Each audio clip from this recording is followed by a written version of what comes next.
হাইরা নবী নন্দিনী ফাতেমা আব্বার বুকে ঢুকে গেছে না বাবা। তবে বেটিরা আব্বাকে সব চাইতে বাবা মাকে ভালোবাসে। বাপের গাল খানা ফাতেমা এইভাবে লেড়ে দিচ্ছে না বাবা। আর ফাতেমা ডুগরে ডুগরে কাঁদছে না। আল্লাহ আমার বাপকে কে এমন এত জোরে মেরেছে, তার দিলে কি দয়া গইল না, ময়া গইল না। বেরাদার বন্ধুরা, যেই নবী না গলে আসমান জমির সৃষ্টি হতো না, যেই নবী না গলে পাহাড় পর্বত সৃষ্টি হতো না। ওই নবী পাক আজকে ডুগরে ডুগরে কাঁদতেছিল। তবে বাবা গো, আমার নবীর গালে যেই লোকটা তামাচা মেরেছে, ওই লোকটার কি হয়েছিল বাবা গো? ওই লোকটা গিয়ে নিজের বিবিকে বলছে, বিবি রে আমি একটা বিশাল বড় ভুল করে ফেলেছি। বলল কি ভুল? বলছে বিবি রে আজকে আমি ওই আলামিনের গালে একটা জোরে করে চড় মেরে দিয়েছি।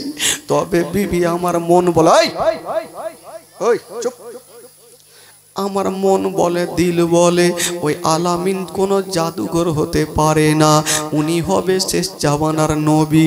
বিবি রে বিবি দেরি করো না, আমি অন্যায় করেছি, আমি কোনো মডলের কাছে যাব না, কোনো সর্দারের কাছে বিচার নিয়ে যাব না। বিবি রে তুমি ঘরে যাও আর হাঁসুয়া খানা নিয়ে চলে আসো। স্বামী গো আপনি হাঁসুয়া কি করবেন? বলছেন বিবি রে যেই নবীর গালে এত সুন্দর চেহারা, আসমানের চন্দ্রতে দাগ আছে কিন্তু নবীর চেহারাতে কোনো দাগ নেই, আমি ওই গালে তামাচা মেরে দিয়ে আমি একটা ভুল করে ফেলেছি। বিবিরে হাঁসুয়া খানা নিয়ে চলে আসো। বিবি দৌড় দিয়ে গেল আর হাঁসুয়া খানা নিয়ে চলে আসিল বাবা। ইহুদি বলছে না বিবি রে আমার এই হাতখানা আমি রাখবো না। ওই ইহুদি নিজের হাতখানা বাবা গো নিজেই কেটে ফেললো। ওই নিজের হাতখানা নিজে কেটে নিয়েছেন বাবা। আর বলছেন বিবি রে দেরি করো না, চলো আমাকে ওই নবীর কাছে নিয়ে চলো, আমি নবীর কাছে যাব। ওই ইহুদি নিজের বিবিকে নিয়ে আমার নবীর দরবারে হাজির হয়ে গেল। যেমন হাজির হয়ে গেছে না বাবা, ওই ইহুদি বলছেন ও গো আলামিন, ইয়া রাসূলুল্লাহ, ইয়া হাবিবাল্লাহ, নবী গো আপনাকে আমি চিনতে পারিনি, যদি চিনে নিতাম আপনার গালে আমি তামাচা মারতাম না। ইয়া রাসূলুল্লাহ আপনি আমাকে ক্ষমা করে দিন। আমার নবী বলছে কেন বলো? বলছেন নবী গো আমি আপনার গালে তামাচা মেরেছি হুজুরা, এই জন্য আমার নিজের হাতখানা আমি নিজেই কেটে ফেলেছি। আমার নবী বলছে ভুল করেছো, একটু আমার কাছে চলে আসো। ইহুদি চলে আসিল। আমার নবী পাক নিজের একটু থুতু মোবারকা নিয়ে ইহুদির কাটা হাতে লাগিয়ে দিয়েছেন। যেমনই লাগিয়ে দিয়েছেন বাবা, ওই ইহুদির কাটা হাত ভালো হয়ে গেল। জোরে বলুন। ওই ইহুদির কাটা হাত ভালো হয়ে গেল। ইহুদি বলছেন ইয়া রাসূলুল্লাহ, ইয়া হাবিবাল্লাহ, নবী গো আমি আর আবু জাহলের কথা শুনবো না, উতবা সাইবার কথা শুনবো না, আবু লাহাবের কথা শুনবো না। ইয়া রাসূলুল্লাহ আপনার কদমে চুমা দিয়া আপনার মধুমাখা কলমা শরীফ পড়ে নিতে চাই। আমার নবী মুস্তাফা সঙ্গে সঙ্গে ওই ইহুদিকে বাবা মধুমাখা কলমা পড়াইয়া দিয়েছেন।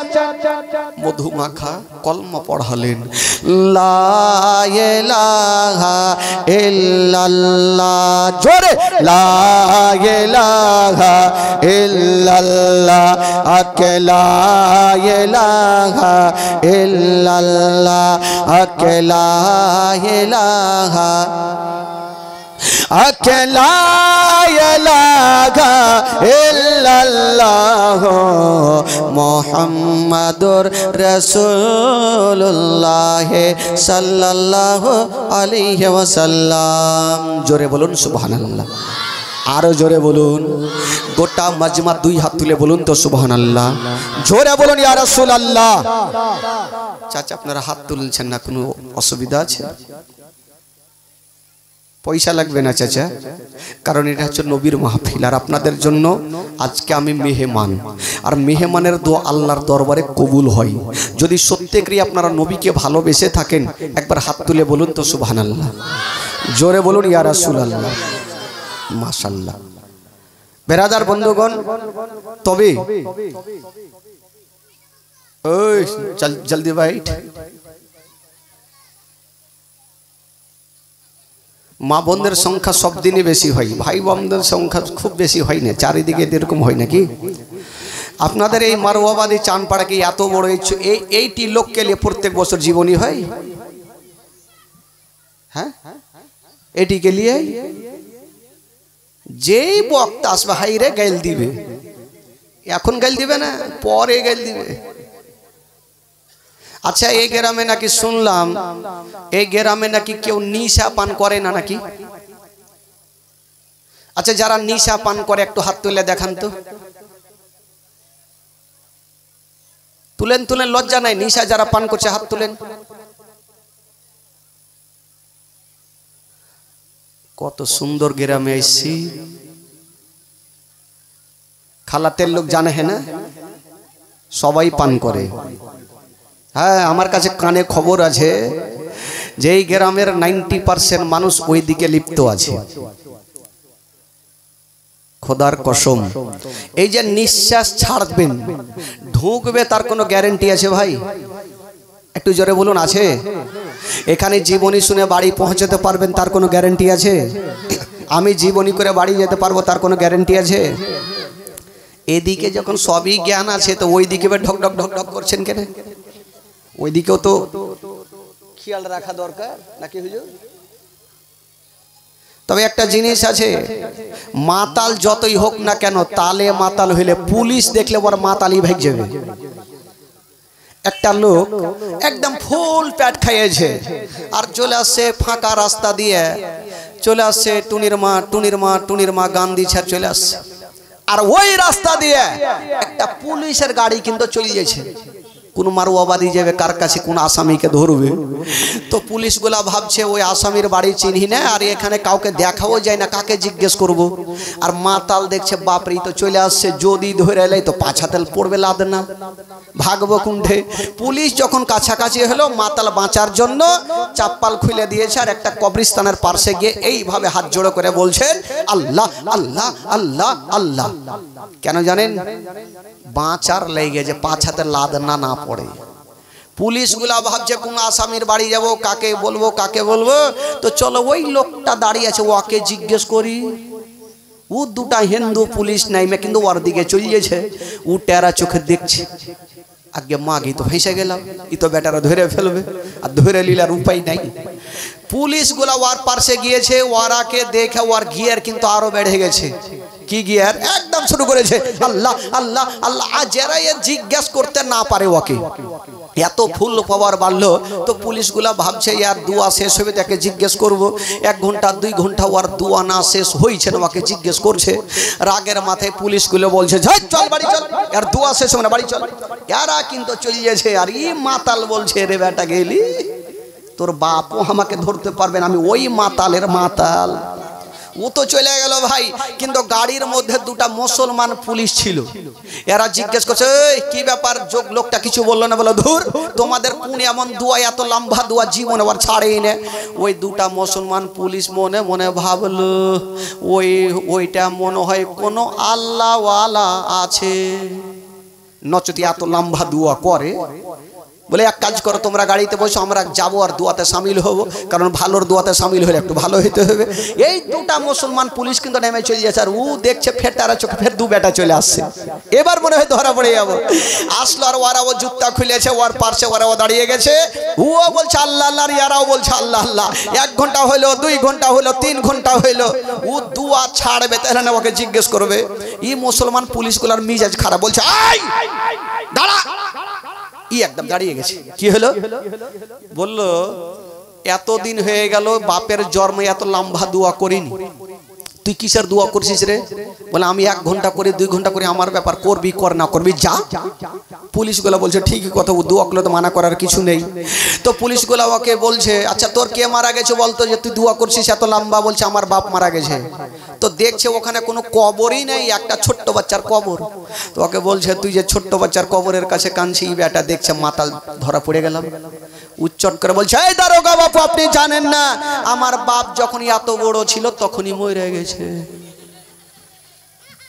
মাতাল তালে ঠিক আছে ভাই, এই খবরদার শোনা, একটা কথা মাথায় রাখবেন, নিশা পান করবেন না, কারণ নিশা পান করবেন না। দেখেছেন, হক কথা বলতে আমার কোনো ভয় নেই, কাজে আপনি আমাকে জীবনীতে ডাকেন আর না ডাকেন, আমি জীবনের কোনো পারোয়াই করি না। আমার 2টা নার্সিং হোম চলছে, আমি শিক্ষা রেখেছি, তার জন্য আপনাদের খিদমতে এসেছি, আমি টাকার পারোয়া করি না। মিল্কিতে মানিক চকে আমার লাখো লাখো টাকার ব্যবসা চলছে, কারণ আমি হক কথাই বলবো। তারই মদ খেয়ে যখন লোক চলবে, পড়ে থাকবে করে পড়ে থাকবে, কুত্তা কি ভাববে? ওর উঁচা জায়গা দেখে পেচ্ছাপ করে অভ্যেস আছে, ও যাবে দেখবে বাপরে কাঠ পড়ে আছে, মোটা কাঠ, ঠ্যাং চাড়বে আর দিবে হালাহালিয়ে। মাতাল বলবে আরো দাও আরো দাও, একটু লজ্জা করে। মুসলমানের ঘরে জন্ম হয়েছেন, একটু লজ্জা করেন ভাই। জীবনী জালসা বহুত করবেন, বক্তা প্রচুর পাবেন, কিন্তু বেরাদা একটু নিজের দিলটাকে, ইমানটাকে ঠিক করেন, তাহলেই লাভ আছে। 5 ওয়াক্ত নামাজ পড়েন, তাহলেই লাভ আছে। মা বাবাকে ভালোবাসেন, তাহলেই লাভ আছেন। শরীরের গরম কদিন আছেন ভাই, আজ আনছেন কাল নেই, চলে যেতে হবে অন্ধকার ঘরে 3.5 হাত জায়গাতে। আপনি চিন্তা করেন এত বড় জায়গা যদি কোনো লাইট না থাকে, জেনারেটর না থাকে, অন্ধকারে একাই ভয় বসে থাকেন, রাত্রি 12টা হবে, একটা ইঁদুর যদি পার্স দিয়ে যেত ভয় কত লাগবে, লুঙ্গি ছেঁড়া ভাগবেন। এত বড় জায়গাতে যদি আপনাকে ভয় লাগে, তো 3.5 হাত জায়গাতে কি করে থাকবেন? ওইদিকে মাটি, ওইদিকে মাটি, ওপরে টাটি, নিচে মাটি, কোনো দিকে উপায় নেই। বাবা গো, একটু দিলে চিন্তা করেন, জীবনী করছে করেন, কোনো মানা নেই, কিন্তু একটু পাক্কা নামাজি হয়ে যান, সত্যবাদী হয়ে যান। কালকে থেকে আপনারা 5 ওয়াক্ত নামাজ পড়বেন, কেউ নামাজ ছাড়বেন না। বেরাদার বন্ধুগণ, বাবাজি আমার ভাইরা, তবে নামাজের কথা বললাম ভাই, কেউ রাগ করলেও ভালো আর না করলেও ভালো, হক কথাটাই বলবো। একবার মোহাব্বতে গোটা মাজমা হাত তুলে বলুন সুবহানাল্লাহ, আরো জোরে বলুন সুবহানাল্লাহ, মাশাআল্লাহ। একবার জোরে সরে দুরূদ পাক করুন, গোটা মাজমা পড়ুন, আল্লাহুম্মা সাল্লি আলা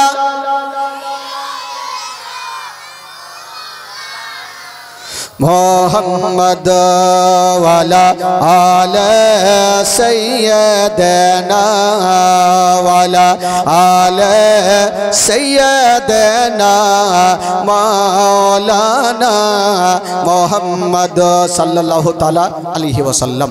বাবা গো, এই ঘটনা, একটা ঘটনা যে আপনাদের সম্মুখে তুলে ধরব, এমন কোনো মা বোন ভাই নেই যে তার চোখের পানি পড়বে না, খোদার কসম। তবে আহলে বাইতের মহব্বতে কেউ একটা ফোঁটা চোখের পানি যদি আজকে ফেলে দিতে পারেন, তবে কাল হাসরের মাঠে সুবহানাল্লাহ, আমার নবী খুশি হবে, আর নবী যদি খুশি হয় আমার আল্লাহ খুশি হয়ে যাবে।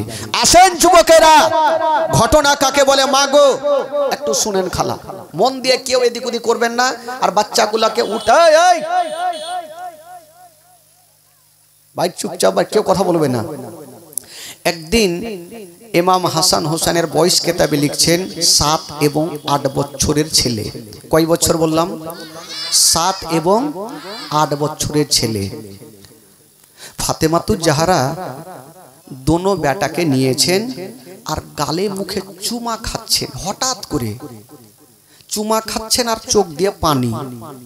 আমার মা, আপনার মা যদি হঠাৎ করে আপনাকে ধরে গালে মুখে চুমা দেয় আর চোখ দিয়ে পানি পড়ে, অবশ্যই জিজ্ঞেস করব, মাগো আজকে হয়তো আপনার কিছু হয়েছে, নচেত আপনি হঠাৎ করে চুমা খাচ্ছেন আর চোখ দিয়ে কেন পানি ঝরছে মা, অবশ্যই জিজ্ঞেস করব। ফাতেমা দোনো বেটার গালে চুমা খাচ্ছেন আর চোখ দিয়ে যেন ঝরঝর করে পানি ঝরছেন মা।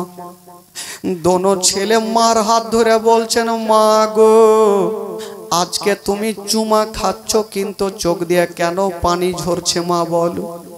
ফাতেমা বলছেন, বেটা রে আমি তোমাদের যদি বলে দিই বেটা, তবে তোমাদের পা থেকে জমিন পর্যন্ত সরে যাবে রে বেটা। আমি কেন কাঁদছি রে লাল, এই কথাটাই এখন আমি তোমাদের বলবো না, তবে কেতাব লেখক লিখছেন বাবা ফাতেমা সেদিন কেন কাঁদতেছিল।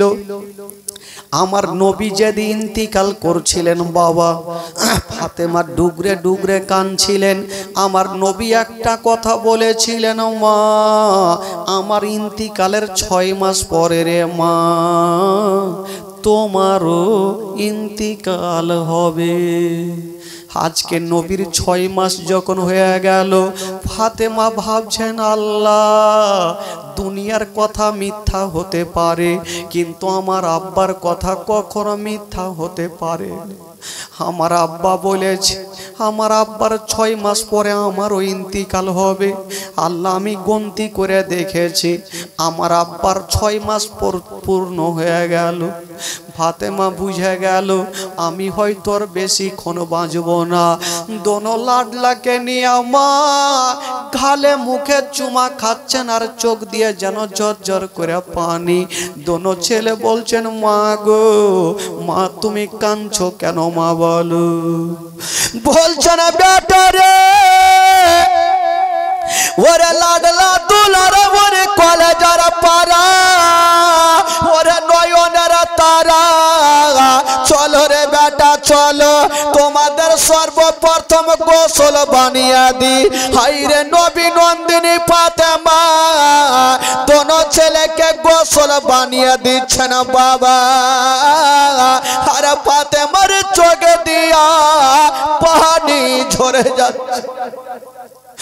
ফাতেমা কাঁদছেন গোসল দিচ্ছেন আর ফাতেমা ভাবছেন আল্লাহ মানুষ যখন ইন্তিকাল করে যায়, এই ছেলেরা এই তোরা উঠাকে ফেক দেন।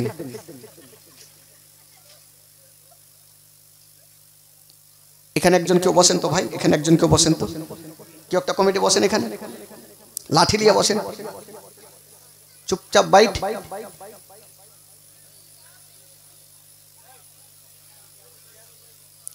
এই ছেলেরাই কিছু এদিকে আসো, এদিকে যাও, এদিকে যাও। একজন বসেন ওখানে, কানে আওয়াজ একটাও না আসে। আচ্ছা আপনি ওখানে বসেন, আপনি বসে যান, ওখানে সব ঠিক হয়ে যাবে, বসে যান। একটু শুনেন ভাই, একটু চোখের পানি ফেলে নবীর মোহব্বতে আহলে বাইতের মোহব্বতে ফাতেমা তো যারা গোসল বানিয়ে দিচ্ছেন আর ভাবছেন আল্লাহ মানুষ যখন ইন্তিকাল করে যায় তখন তাকে শেষবারের মতো গোসল দিতে হয়। আল্লাহ আমি দোনো বেটাকে গোসল বানিয়ে দিচ্ছি আর মনে হয় কোনোদিন গোসল দিতে পাবো না। হাইরে দোনো ছেলেকে গোসল বানিয়ে দিয়েছে না আর সুন্দর সুন্দর পোশাক পরিয়ে দিয়েছে না মা, চোখে সুরমা লাগিয়ে দিচ্ছেন ফাতেমা। দোনো ছেলে আরমান করে জিজ্ঞেস করছেন, মা গো আজকে তুমি আমাদের এত আদর কেন করছো মা, মা আদর কেন করছো মা, অন্যদিন তুমি এরকম আদর করনি মা, আজকে আদর কেন করছো মা। কোন মা যদি সন্তানকে ছেড়ে ইন্তিকাল করে বলুন মা গো ওই মায়ের দিলখানা কেমন করবে। হাইরে নবী নন্দিনী ফাতেমা বলছেন, বেটা রে একটা কথা বলবো রে বেটা, একটু আমার পাশে চলে আসো। দোনো বেটা এসছেন, মার কোলে বসে গেছে। মা গো মা তুমি বলো কি বলবে মা।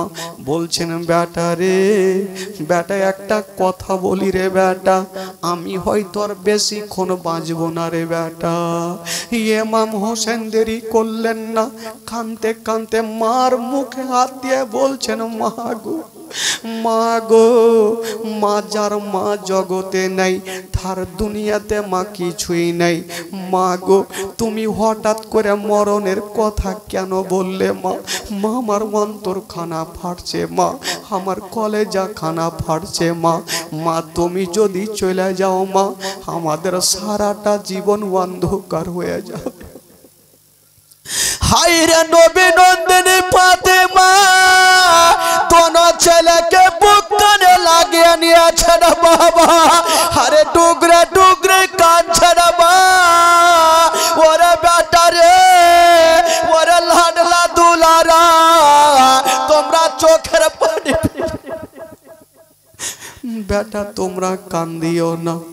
হাজার হইল মা যখন সারা জীবনের মতো সন্তানকে রেখে যাবে, ভাবছেন আল্লাহ আমি যখন দুনিয়াটা ছেড়ে যাব, আমার দোনো বেটার দেখভাল কে করবে? স্বামী আলীকে ডাক দিচ্ছেন, ও গো আমার মাথার তাজ, একবার আপনি চলে আসেন। শেরে খোদা আলী চলে আসিল। ফাতেমা বলো তুমি কি বলছো বলো। বলছেন স্বামী গো, একবার আমার পার্শ্বে বসেন, আপনাকে শেষের সময় একটা কথা আমি বলবো। ফাতেমা আলীকে আলীর হাতখানা ধরে পার্শ্বে বসিয়েছেন বাবা। আলী বড় বড় চোখ করে দেখছেন, আল্লাহ আজকে ফাতেমা আমাকে কি বলবে। বলছেন স্বামী গো, দেখছো আমার পার্শ্বে দুটা লাডলা দুলারা বসে আছে, দুটা বেটি উম্মে কুলসুম জাইনা বসে আছে। স্বামী গো, আমার বেটাদের হাতখানা আমি আপনার হাতে সঁপে দিলাম, কোনোদিন দুঃখ দিয়েন না, কোনোদিন কষ্ট দিয়েন না। হায়রে শেরে খোদা আলী বলেছিলেন, ফাতেমা আজকে তুমি এই ধরনের কথা কেন বলছো বলো। বলছেন স্বামী গো, আপনি ভালো করে জানেন দুনিয়ার কথা মিথ্যা হবে, আমার আব্বার কথা মিথ্যা হবে না। আমার আব্বা বলেছিল আমার ইন্তিকাল পর, ইন্তিকালের 6 মাস পরে বেটি তোমার ইন্তিকাল হবে। স্বামী গো, আজকে আমার 6 মাস হয়ে গেল আমার আব্বার ইন্তিকালের, আমি আজকে দুনিয়াটা ছেড়ে চলে যাব। শেরে খোদা আলীর হাতে দোনো বেটা দোনো বেটির হাতখানা সঁপে দিয়েছেন। শেরে খোদা আলী সবাইকে বুকখানে রেখেছেন। হায়রে নবী নন্দিনী ফাতেমা বলছেন, স্বামী গো, আমার দুটা বেটাকে আর দুটা বেটিকে একটু ঘরের মধ্যে রেখে আসেন।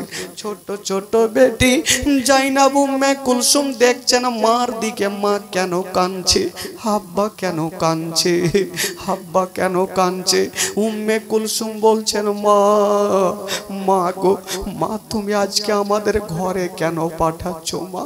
ফাতেমা বলছেন, বেটি রে একবার আমার কাছে চলে আসো রে মা।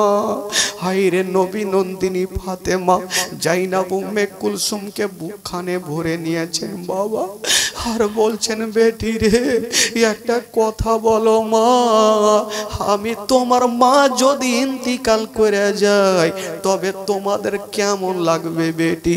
জাইনাব কাঁদছেন আর বলছে, মা গো, মা গো, যার মা নেই বেটিদের মা যদি না থাকে তবে দুনিয়াটা অন্ধকার। মা গো, মা তুমি মরণের কথা বলিও না মা, আমরা ঘরে যাব না মা, মা গো আজকে আমরা তোমার কাছে বসে থাকবো। হায়রে ফাতেমা বলছেন, স্বামী গো, আমার দোনো বেটার বেটিকে একটু ঘরে রেখে আসেন। শেরে খোদা আলী দোনো বেটা বেটিকে বুকে করে নিয়ে ঘরের মধ্যে রেখে আসলেন। যেমন এসে দেখছেন বাবা ফাতেমা আস্তে আস্তে যেন বিছানায় শুয়ে যাচ্ছে। শেরে খোদা আলীকে ডাক দিচ্ছেন, স্বামী গো, একবার আমার কাছে এসে বসেন। শেরে খোদা আলী বিবির পার্শ্বে বসেছেন। ফাতেমা আচ্ছা বলো কি বলছো? বলছে, স্বামী গো, আমি আপনার সঙ্গে ঘর সংসার করলাম, যদি কোনোদিন চলাতে ফিরাতে আমার ভুল ত্রুটি হয়ে থাকে স্বামী গো, আমাকে বিবি বলে ক্ষমা করে দিন। শেরে খোদা আলী ডুগরে ডুগরে কাঁদছে। ফাতেমা তোমার কোনো ভুল নাই, তোমার কোনো ত্রুটি নাই। ফাতেমা তুমি মরণের কথা বলিও না। কথা চলছে বাবা। হাইরে নবী নন্দিনী ফাতেমা স্বামীর হাত ধরে কাঁদছেন আর বলছে, স্বামী গো, যখন আমার ইন্তিকাল হয়ে যাবে, আমার হাসান হোসাইন আমার পাশে দাঁড়িয়ে দাঁড়িয়ে কাঁদবে, আমার দুটা বেটি দাঁড়িয়ে দাঁড়িয়ে কাঁদবে, মা মা বলে কাঁদবে। স্বামী গো, আমার দোনো বেটিকে একটু বুকখানে লাগিয়ে সান্ত্বনা দিবেন, দোনো বেটাকে বুকখানে লাগিয়ে সান্ত্বনা দিবেন। বাবা গো, এই কথা বলে দিয়া হাইরে নবী নন্দিনী ফাতেমা একবার ওপরে নজর করেছেন বাবা। আর যেমনই নিচে নজর করেছেন, দেহু থেকে রুহু পারওয়াজ হয়ে গেল। সকলে পড়ুন, ইন্না লিল্লাহি ওয়া ইন্না ইলাইহি রাজিউন। ফাতেমা দুনিয়া ছাড়লেন। যখন মানুষ ইন্তিকাল করে যায়, তখন সাদা কাফন নিয়ে চলে আসে বাবা। ফাতেমা ইন্তিকাল করেছেন বাবা, সাদা কাফন নিয়ে আসা হইল। ফাতেমাকে পরিয়ে দিয়েছেন, খাটলাতে রেখেছেন। কিন্তু ইমাম হাসান হোসেন ভাবছেন, আল্লাহ গো আল্লাহ, আমাদের বাড়িতে লোকের ভিড় কেন? একবার যাই দেখি। যেমনই এসে দেখছেন মাকে দেখা যায় না। দেখা কেমন করে যাবে বা, সাদা কাপড়ে ঢাকা। दोनों बेटी चले आसलो। अब्बा अब्बा गो आमार मा कोथाय गेल? अब्बा आमार मा कोथाय गेल? बोलছেন बेटी रे आजके तोमार मा एत दूरे चले गेছে, আর কখনো তোমাদের বেটি বলে বুকখানে নিবে না। ইমাম হাসান বলছেন, আব্বা গো এটা কেমন কথা বলছেন? আব্বা যার মা জগতে নাই, তার দুনিয়াতে মা কিছুই নাই। বাবা গো, জাইনাব উম্মে কুলসুম ছোট্ট ছোট্ট বেটি কাঁদছে। আব্বা গো আমার মা কোথায় আছে একবার দেখান আব্বা। বলছে বেটি রে ওই যে খাটলাতে ঢাকা রে মা। এই কথা যেমনই বলতে নেই, ইমাম হাসান হোসেন জাইনাব উম্মে কুলসুম কাঁদতে কাঁদতে ঘরের মধ্যে পড়ে গেছে। যেমনই ঘরের মধ্যে পড়ে গেছে, এই দিকে বাবা গো ওই খাটলাখানা নিয়ে যাবে 3.5 জায়গাতে। যেমনই উঠাতে যাবে, ইমাম হাসান হোসেন চলে আসিল। বাপের হাত ধরেছেন, আব্বা গো আব্বা আমার মাকে নিয়ে চলে যাবেন আব্বা, আর মাকে তো দেখতে পাবো না আব্বা। আব্বা গো একবার একটা কথা বলবো আব্বা, একবার খাটলাখানা নামিয়ে দেন, একবার বাঁধন খানা খুলে দেন। শেষের সময় একবার আমি মার চেহারা খানা দেব, আর মাকে দেখতে পাবো না। বাবা গো কোনো বেটি যদি দিল্লি বোম্বাইয়ে বিয়ে হয় আর শুনতে পায় মা ইন্তিকাল করেছে, ওই বেটি যদি গাড়িও না পায় দৌড়াতে শুরু করবে শুধু একবার মার চেহারা খানা দেখার জন্য। বেটিরা মাকে সব থেকে বেশি ভালোবাসে। জাইনাব উম্মে কুলসুম এসে বলছেন, আব্বা গো আব্বা একবার বাঁধন খানা খুলে দেন আব্বা, শেষের সময় একবার মার চেহারা খানা দেখবো আব্বা, আর দেখতে চাইবো না। বাবা গো মুখে বলছে, চোখ দিয়া পানি আর মুখ দিয়ে একটা ছন্দ বের হচ্ছে। সাদা কাফন পরাইয়া হাতর গোলাপ ছিটাইয়া কাঁধা করে নিয়ে যাবে অন্ধকার কবরে। দাঁড়া একবার মুখটা দেখে, দাঁড়া একবার মুখটা দেখি গয়া বাজার। দাঁড়া একবার মুখটা দেখে, দাঁড়া একবার মুখটা দেখি গয়া বাজার। দাঁড়া একবার মুখটা দেখে। শত শত লোকেরা নিয়ে যাবে বইয়া, শত শত লোকেরা নিয়ে যাবে বইয়া। জানা চরনা মাচু পড়ে জানা চরনা মাচু পড়ে কবরে তে রাখিয়া দাঁড়া একবার মুকুটা দেখে দাঁড়া একবার মুকুটা দেখি গয়া বাজার দাঁড়া একবার মুকুটা দেখে কবরেতে রাখিয়া তিন মুষ্টি মাটি দিয়া কবরেতে রাখিয়া তিন মুষ্টি মাটি দিয়া শত শত লোকেরা ভাই শত শত লোকেরা ভাই ছেড়ে যাবে চলিয়া দাঁড়া একবার মুকুটা দেখে দাঁড়া একবার মুকুটা দেখি গয়া বাজার দাঁড়া একবার মুকুটা দেখে দাঁড়া একবার মুকুটা দেখি গয়া বাজার দাঁড়াও একবার ইমাম হাসান বলছেন আব্বা একটু বাঁধনখানা খুলে দিন আব্বা শেষের সময় একটু মার চেহারা খানা দেখতে চাইব না কোনো বাপ যদি কোনো বেটা যদি বাপকে এরকম বলে কোনো বাপের দিল এমন নাই যে গলবে না সেরে খোদা আলী কানতে কানতে বেটাকে বুকে লাগিয়ে বলছে কি আছো গো একবার বাঁধনখানা খুলে দাও আমার বেটি বেটাকে একবার তাদের মায়ের চেহারা খানা দেখতে দাও বাঁধনখানা খুলেছে ছোট্ট জাইনাব উম্মে কুলসুম ছোট্ট ছোট্ট বেটি কানতে কানতে মার সামনে চলে এসেছেন আব্বা গো আব্বা আমার মা কেন জাগে না আব্বা আমার মা কেন কথা বলে না আব্বা মনে হচ্ছে মাকে দেখছেন মার ওপরে পড়ে যাবে বাবা গো সেরে খোদা আলী সবাইকে ধরে নিয়ে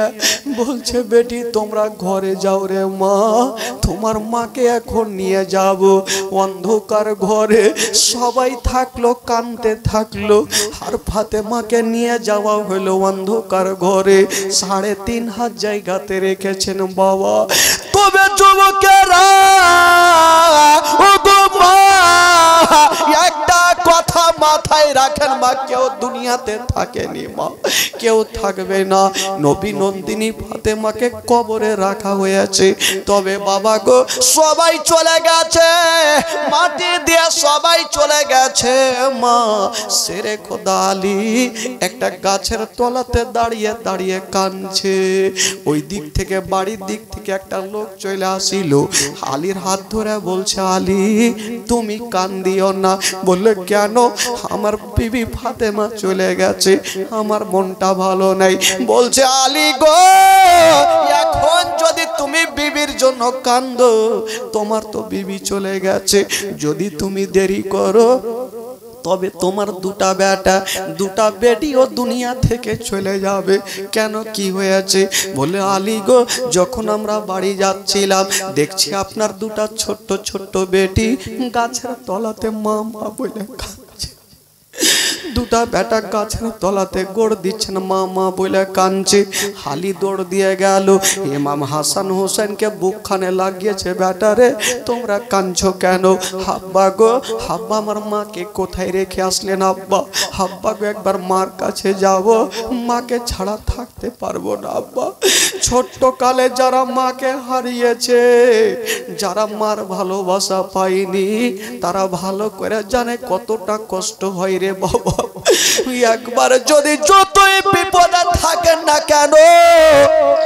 একবার শুধু মুখে মা শব্দখানা বললে সমস্ত বিপদ মনে হচ্ছে দূরে সরে যাবে হায়রে নবী নন্দিনী ফাতেমা দুনিয়া থেকে চলে গেছেন ইমাম হাসান হোসেন বলছেন আব্বা গো আব্বা একবার আমাদের নামিয়ে দেন আব্বা একবার আমরা যাব মার কাছে যাব বেটাদেরকে বুকে ধরেছেন দুটা ছোট্ট ছোট্ট বেটি গুটি গুটি পায়ে দৌড় দিয়ে চলে আসছেন আব্বা গো আব্বা আমার মাকে নিয়ে গেলেন কোথায় আছে আমার মা বলছেন বেটি জাইনাব রে, বেটি তুমি কান্দিও না রে মা, কান্দিও না। উম্মে কুলসুম একদিকে কাঁদছে, জাইনাব একদিকে কাঁদছে, ইমাম হাসান একদিকে কাঁদছে, ইমাম হোসেন একদিকে কাঁদছে, মা মা বলে সবাই কাঁদছে। ইমাম শেরে খোদা আলী বলছে আর তোমরা মা মা বলে কান্দিও না, মা মা বলে কান্দিও না। এই জন্য তো কবি লিখেছেন বাবা, মা মা বলো না, মা গো মা বলো না, মা মা বলো না, মা গো মা বলো না। মায়ের সেবা না করিলে, মায়ের সেবা না করিলে জান্নাত মিলবে না। মা মা বলো না, মা গো মা বলো না, মা মা বলো না, মা গো মা বলো না, মা মা বলো না, মা গো মা বলো না। মায়ের সেবা না করিলে নেকি মিলবে না। মা মা বলো না, মা গো মা বলো না, মা মা বলো না, মা গো মা বলো না। ও গো আম্মা কোথায় গেলে আমারে ছাড়িয়া, ও গো আম্মা প্রাণে একাই আমার ভালো লাগবে না। ও গো আম্মা কোথায় গেলে আমারে ছাড়িয়া, ও গো আম্মা প্রাণে একাই আমার ভালো লাগবে না। ও গো আম্মা যেও না ছেড়ে, ও গো আম্মা যেও না ছেড়ে আমায় চলিয়া।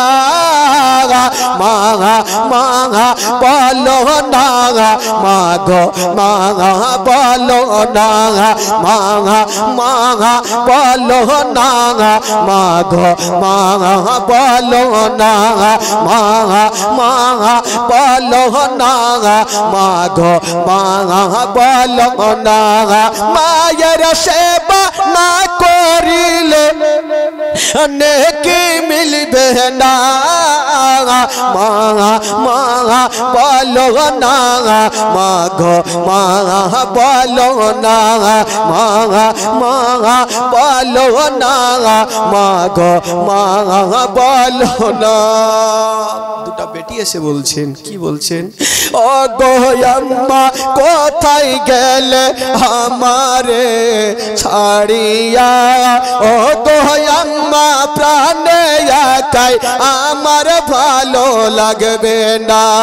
ও গো আম্মা কোথায় গেলে আমারে ছাড়িয়া, ও গো আম্মা প্রাণে একাই আমার ভালো লাগবে না। ও গো আম্মা যেও না ছেড়ে, ও গো আম্মা যেও না ছেড়ে আমায় চলিয়া।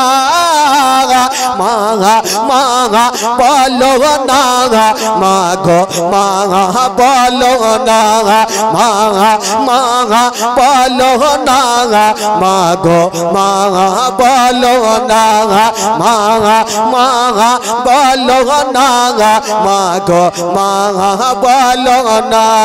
মায়ের সেবা না করিলে জান্নাত মিলবে না। মা মা বলো না, মা গো মা বলো। दोनों बेटा बोलছেন আব্বা আব্বা গো একবার আমাদের কোল থেকে নামিয়ে দেন আব্বা, একবার যাব মার কাছে যাব আব্বা।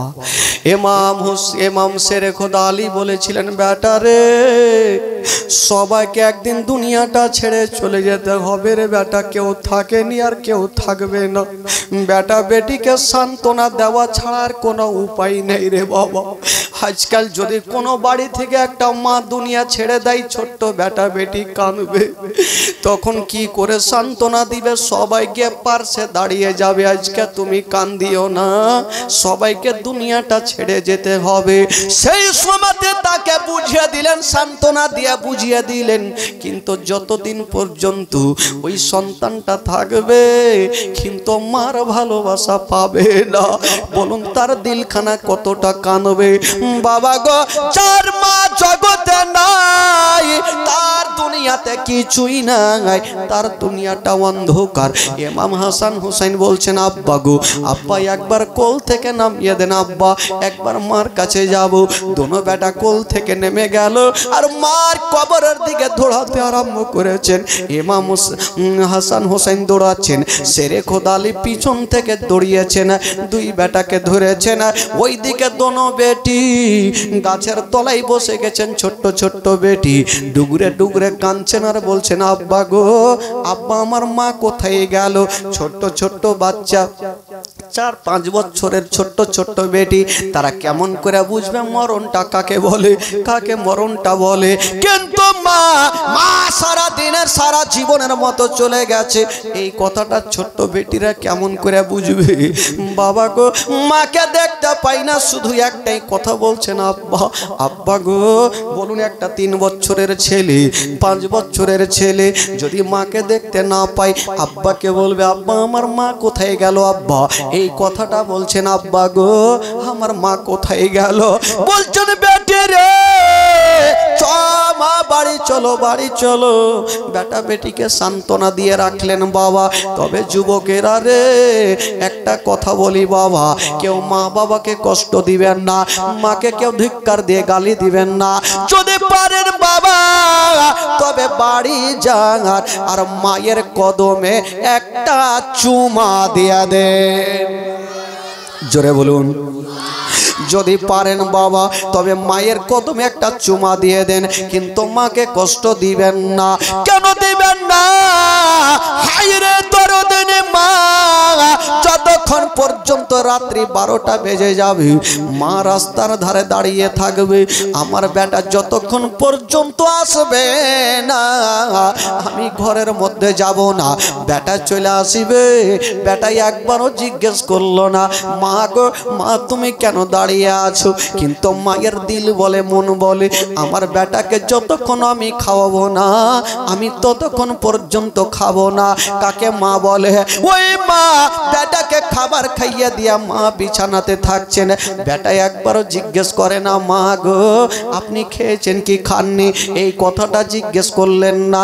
কিন্তু মা যতক্ষণ পর্যন্ত খাবার যদি অল্প থাকে মা সন্তানকে আগে পেট ভর্তি করে খাওয়াবে, মা পানি পান করে শুয়ে যাবে।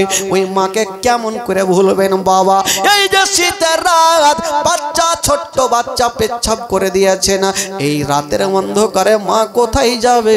মা চিন্তা করছেন, সন্তানকে আমি পেচ্ছাপের ওপরে শোয়াবো না, শুকনো দিকে সন্তানকে রেখে দিয়া ওই বয়স্ক মা বাবা গো সারাটা রাত ধরে পেচ্ছাপের ওপরে শুয়ে থাকে। ওই মাকে কেমন করে ভুলবেন বাবা?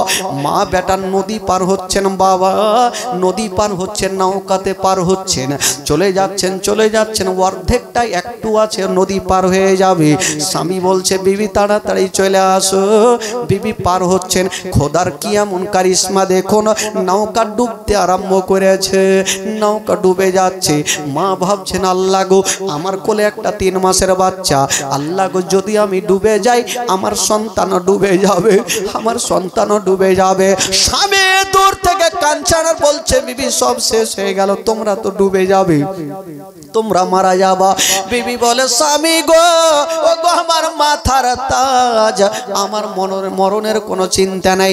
স্বামী গো আমার সন্তানকে আমি চালিয়ে দিচ্ছি, আপনি ধরে ফেলেন। বলছে, বিবি তুমি তো ডুবে যাবা।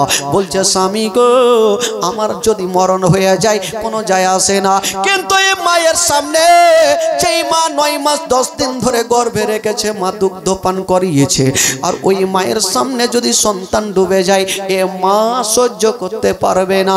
বাবা গো, ওই মুহূর্তে সন্তানকে বাঁচিয়ে মা নদীতে ডুবে যাচ্ছে, ওই মাকে কেমন করে ভুলবেন বাবা?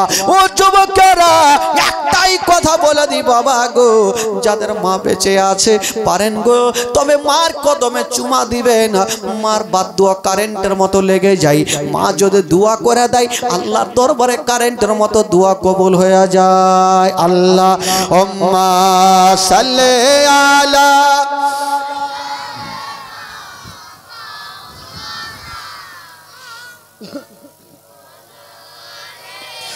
सैयदना वाला आले सैयदना मौलाना मोहम्मद सल्लल्लाहु ताला अलैहि वसल्लम। एक बार गोटा মাজমা যারা নবীকে ভালোবাসেন একটু পরিচয় দেন না ভাই, একবার হাত তুলে বলুন না সুবহানাল্লাহ, আর জোরে বলুন ইয়া রাসূলুল্লাহ। একটু চলুন তো ভাই মদিনা চলুন, একটু আপনাদের মনটাকে চাঙ্গা করে দিই, তারপরের কি ঘটনা ঘটছে আবার বলবো। গোটা মাজমা একটু মদিনা চলুন, কেউ চুপ করে থাকবেন না ভাই। যদি পড়াতে গুনাহ হয় আমাকে দেবেন, নেকি যদি হয় আপনারা একটু একটু করে ভাগ চুপ করে বেটে নেবেন। আপনাদের খোট্টা ভাষাতে কি বলে জানি না, কি বলে? একটু একটু করে বেটে নেবেন, এটাকে খোট্টাতে কি বলে? এক যারা বাঁট লেগা तो एक जरा बांट लेगा। हाँ बोलें तो देखी আপনারা আমার সাথে গোটা মাজমা এক যারা करके बोल तो देखी। हाँ सबाई बोलें আমার ভালো লাগে না আমি যাব মদিনা, আমার ভালো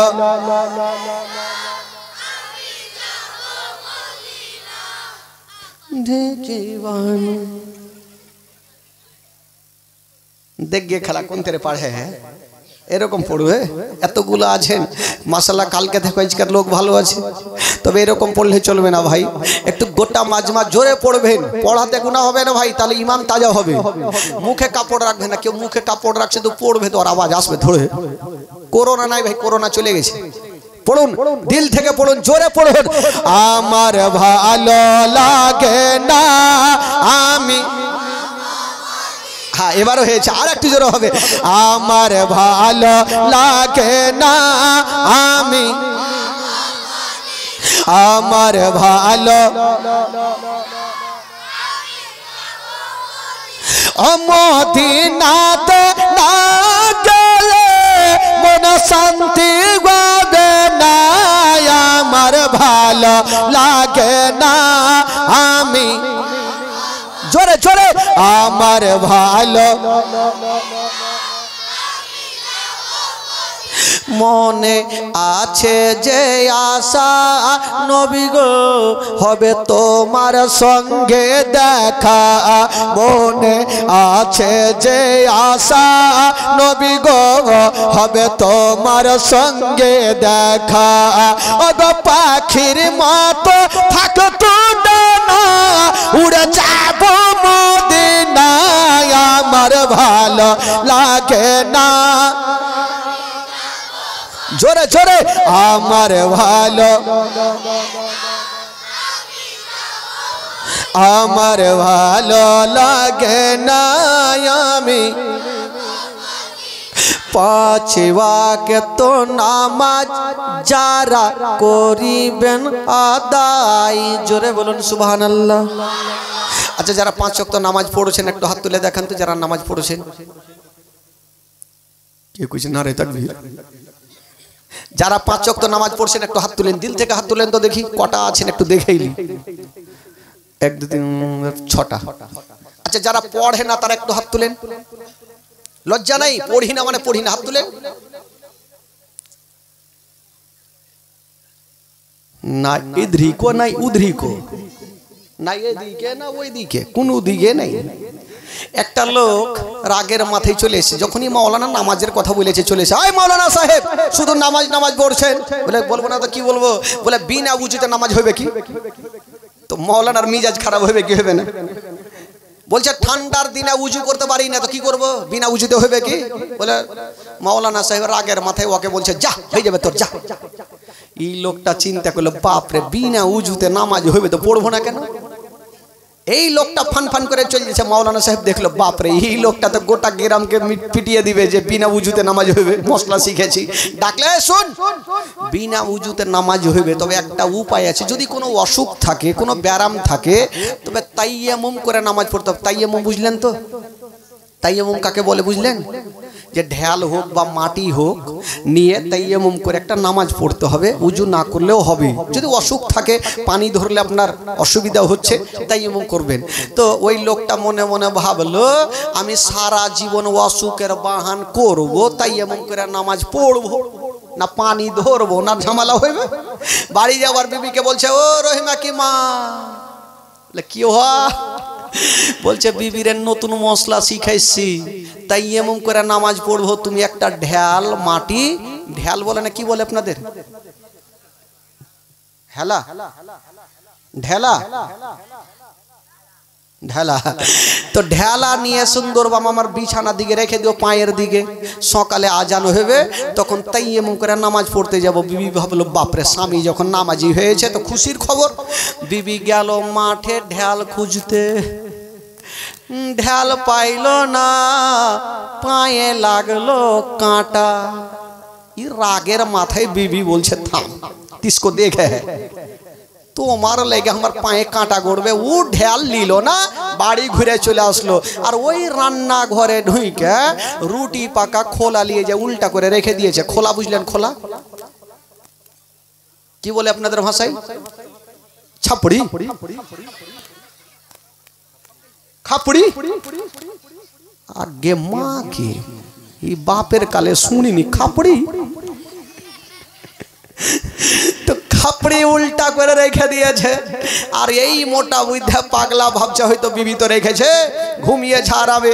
ঠিক ঘুমিয়েছে। সকাল বেলাতে মসজিদে আজান হচ্ছে, আসসালাতু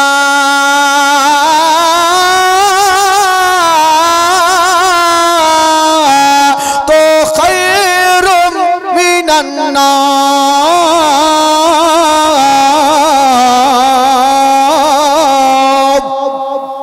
আজান হইল। ই ভাবছে দেখি বেবি ঢেল রেখেছে কিনা। অন্ধকারে করতে করতে করতে করতে খাপড়িতে হাত পড়ে গেছে। তো খাপড়ির পিছন দিকে কালি থাকে, তো একটু নরম থাকে। ভাবছে, বাপরে বিবি আমাকে কত ভালোবাসে, এত সুন্দর খাপড়ির ঢেল রেখেছে, লিছে আর লাগাইছে, লিছে আর লাগাইছে, লাগিয়ে লাগিয়ে কালুয়া ভূত হয়ে গেছে। আর ওই অবস্থায় মসজিদে চলে গেছে। নামাজি গুলা দেখছে, আগে মাকে কোন ভূত চলে এলো, লাগিয়েছে দু চার সাহার। কার হাঁড়ি চুরি করেছ? ই ভাবছে যে মনে হয় নতুন নামাজি হইলে বুধাই মায়ের খেতে হয়। দুই চার সাহার খেয়ে তো বাড়ি গেছে। আর বিবি ওই দিকে দিয়েছে দু চার সাহার। কার হাঁড়ি চুরি করেছ? বলে কি হয়েছে? একটু আইনাকে চেহারা দেখো, যেমন আইনাকের সামনে যাচ্ছে তো হুলমানের মতন হয়ে গেছে। ওই তো অবস্থা ভাই। নামাজ পড়বেন তাইলে না হাত তুলবেন। একবার মহব্বতে জোরে বলুন সুবহানাল্লাহ, আরো জোরে। এবার ঘুমটা ভেঙে গেছে ভাই। ঘুম থাকলেই ঝামেলা হবে, ঘুম তো ভাঙাইতে হবে। বাবা গো, বন্ধুগণ, বাবাজি একটু চলুন মদিনা, গোটা মাজমা আমার সঙ্গে চলুন, কেউ চুপ করে থাকবে না। আমার ভালো লাগে না, আমি যাব মদিনা। আমার ভালো মদিনাতে না গেলে মন শান্তি হবে না। আমার ভালো লাগে না, আমি যাব মদিনা। আমার ভালো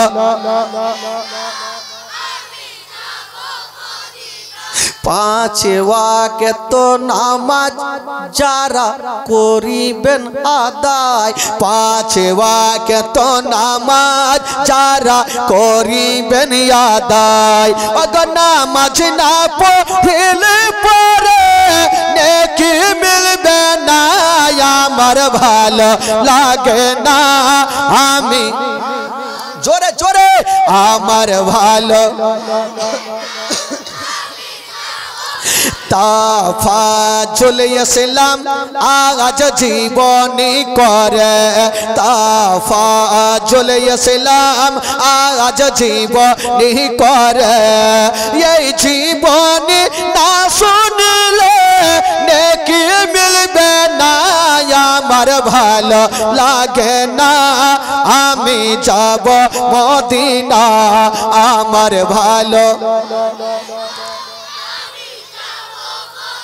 मोहब्बते बोले दिन सुबहानाल्लाह, आरो जोरे बोलुन। एबार बाबा गो मा फातेमा तुजाहरा इंतिकाल करलेन, समय जा दिन पार हय, इमाम हासान हुसैनेर बिये हलो, शादी हलो।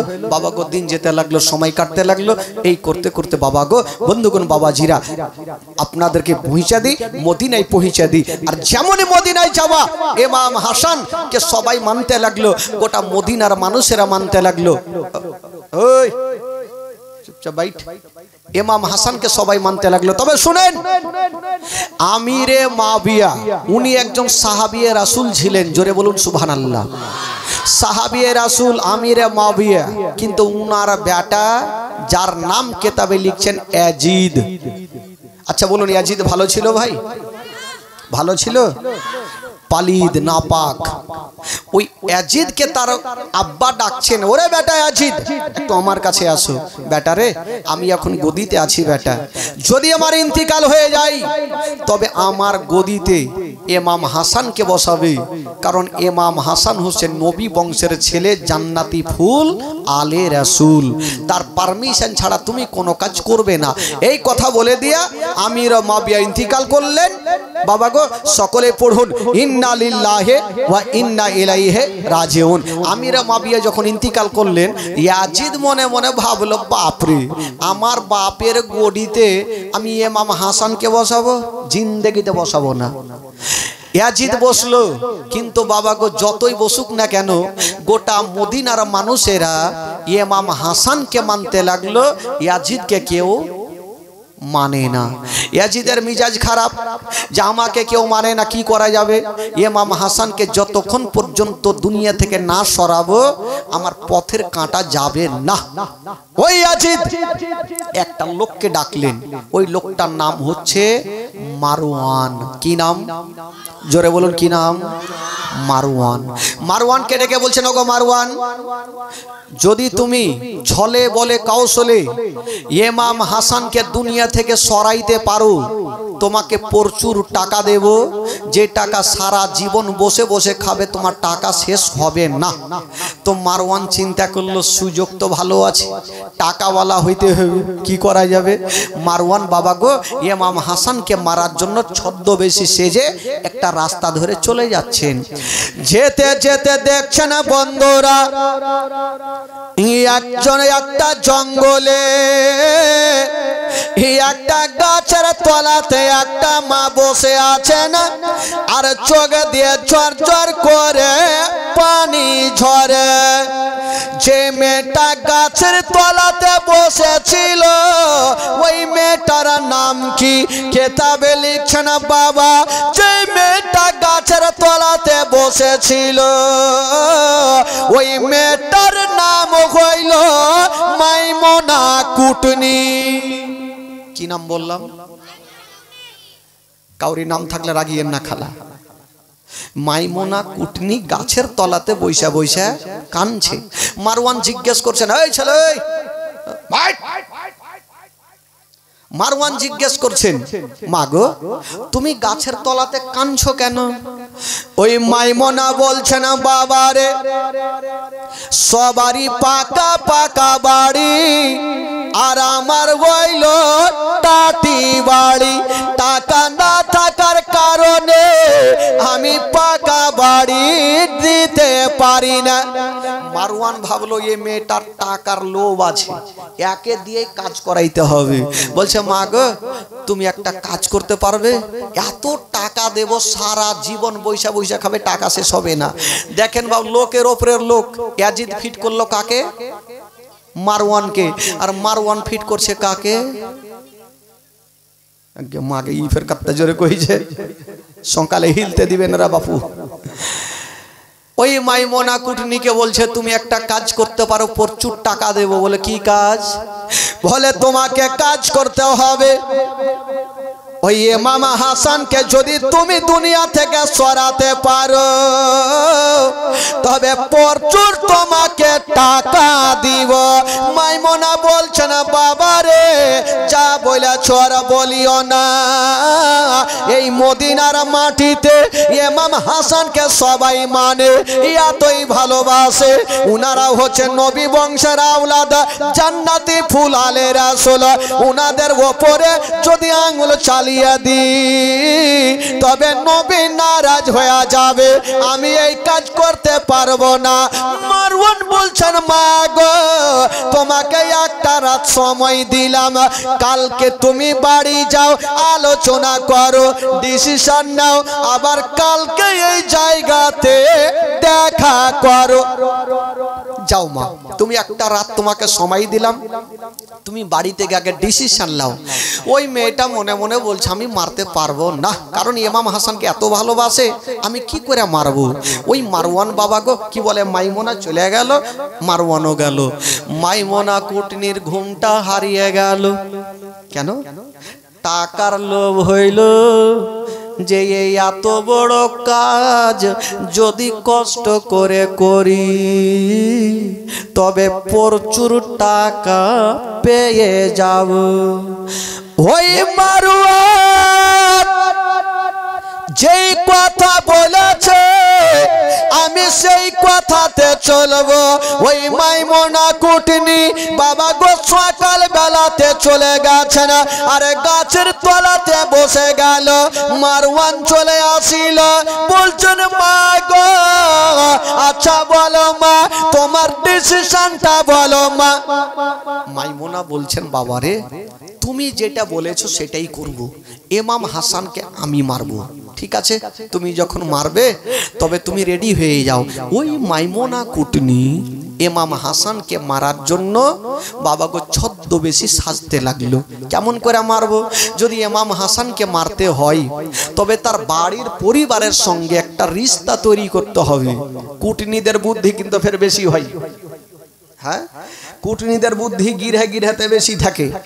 ও চিন্তা করছে মারতে গেলে এমনি মারা যাবে না, আগে তার পরিবারের সঙ্গে আগে বন্ধুত্ব করতে হবে। কার সাথে? বলে ইমাম হাসানের বিবি জাইদার সঙ্গে আগে সম্পর্ক তৈরি করব, তারপরে মারবো। মাইমুনা একদিন বাড়ির বাইরে পাহারা দেখছেন, ইমাম হাসান যখন বাড়ির বাইরে যাবে আমি ঘরে ঢুকে যাব। দেখছেন বাবা একদিনের ঘটনা, ইমাম হাসান যেমনই বাইরে গিয়েছেন বাড়ি থেকে, ওই মাইমুনা কুটনি বাবা বাড়িতে ঢুকে গেল। ডাকতেছেন জায়েদা একটু বাইরে বেরিয়ে আসো। জায়েদা চলে আসিল, বলছেন কে আছো গো? আপনাকে চিনি না জানি না, আমার নাম ধরে কেন ডাকলেন? বলছেন বেটি রে তুমি আমাকে চিনবে না, কারণ আমি তোমার মাসি, তোমার স্বামী ভালো করে চিনে। তো কেউ যখন কাউরি বাড়ি যাবে তাকে তো আর ফেলবে না।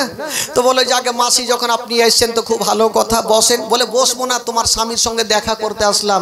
দেখেন ওই কুটনি দেখলো ইমাম হাসান বাইরে গেছে, আবার ঢুকেছে সম্পর্ক তৈরি করার জন্য। বলে আচ্ছা তোমার স্বামীর সঙ্গে দেখা করতে আসলাম, দেখা হলো না? আচ্ছা যাকে কথাতে কথাতে একটা খবর নিতে লাগলো যে কিছু নিয়ে আসতেও পারলাম না, তোমার স্বামী কি খেতে ভালোবাসে, এরপরে যদি আসি তো নিয়ে আসবো। জাইদার মনে তো কোনো ময়লা মাটি ছিল না, উনি সত্যি কথাটা বলে ফেললেন, আমার স্বামী সব থেকে মধু খেতে ভালোবাসে। যেমন এই কথা বলেছেন বাবা। এবার মাইমুনা কুটনি পৌঁছে গেল মারওয়ানের কাছে। যেমনই পৌঁছে গেছেন বাবা বলছেন মারওয়ান ও বেটা রে দেরি করো না, তাড়াতাড়ি করে মধু দিয়া দাও, আর মধুতে বিষ মিশিয়া দাও। বাবা গো মধু নিয়ে আসা হইল বাবা, আর এমনই বিষ মিশিয়ে দিয়েছেন বাবা, মধুর রং হয় লাল, কিন্তু বাবা এমনই জাহেরিলা বিষ দিয়েছেন ওই মধুখানা জামের মতো কালো হয়ে গেল। মাইমুনা জিজ্ঞেস করছেন মারওয়ান, যদি জায়েদা জিজ্ঞেস করে মধুর রং হয় লাল কালো কেন, তো কি বলবো? বলে তুমি বলবে এটা বিদেশি মধু, এটা বাইরে থেকে আসে, আর রঙই হয় কালো। বুঝিয়ে দিয়ে কোনো মতে। দেখেন বাবা চক্রান্ত কি করছে।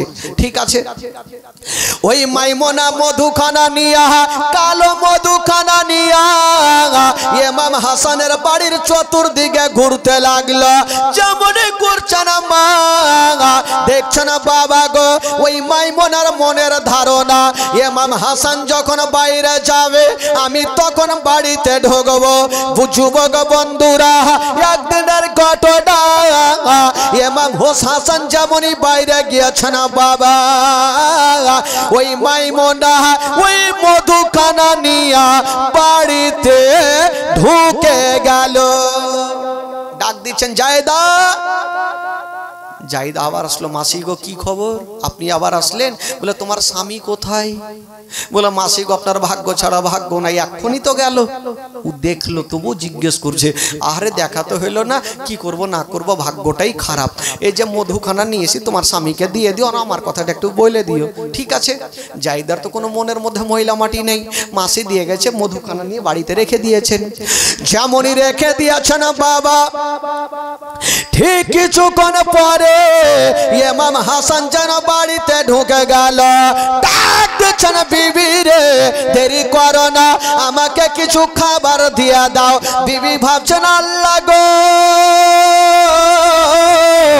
আমার বাড়িতে কোনো খাবার নাই, তবে সর্বপ্রথম মাসি যে মধুখানা দিয়েছে ওই মধুখানা একবার স্বামীকে দিয়ে দি, তারপরে খাবার তৈরি করব।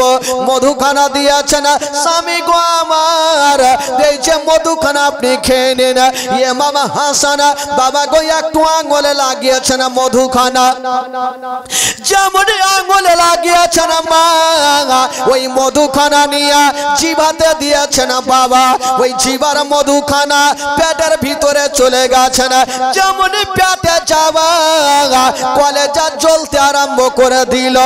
ইমাম হাসান বলছেন, বিবি রে তুমি মধু দিয়েছো না বিষ দিয়েছো, আমার কলেজা কেন জ্বলে যাচ্ছে?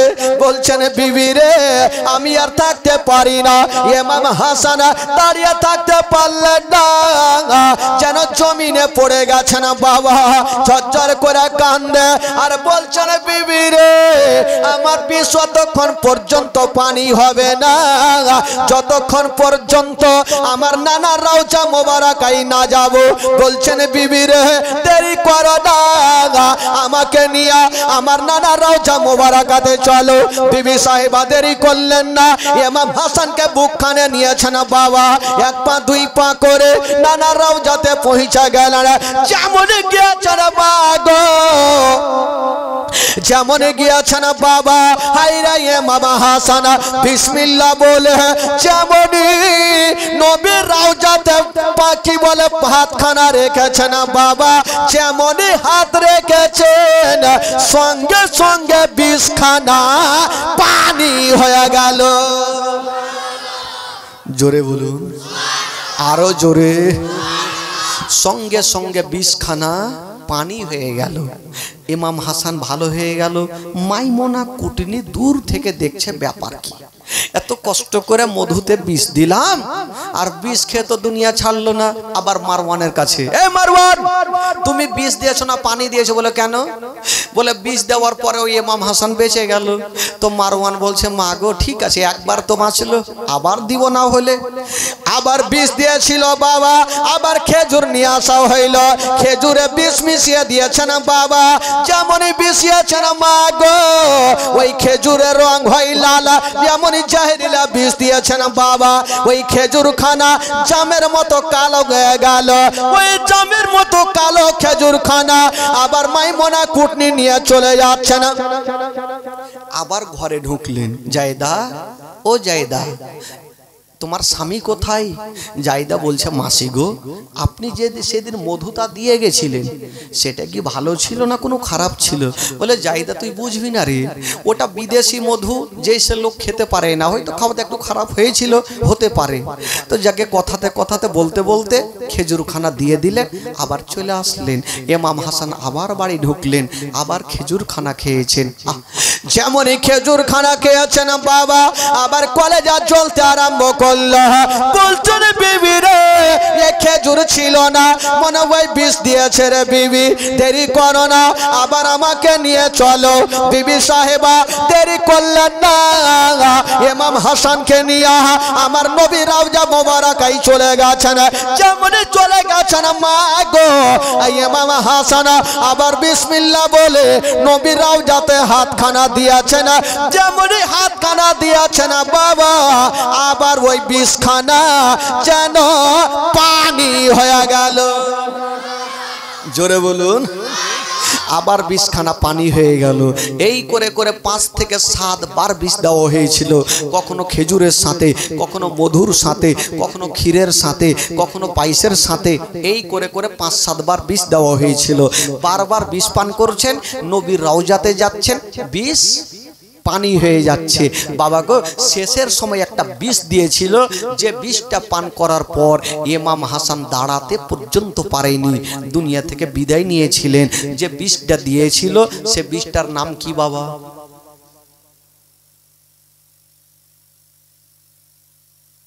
এই যদি এই কথাটা মনে না থাকে তো আমি জানবো আপনারা জীবনী শুনাই একটাও আমল করেননি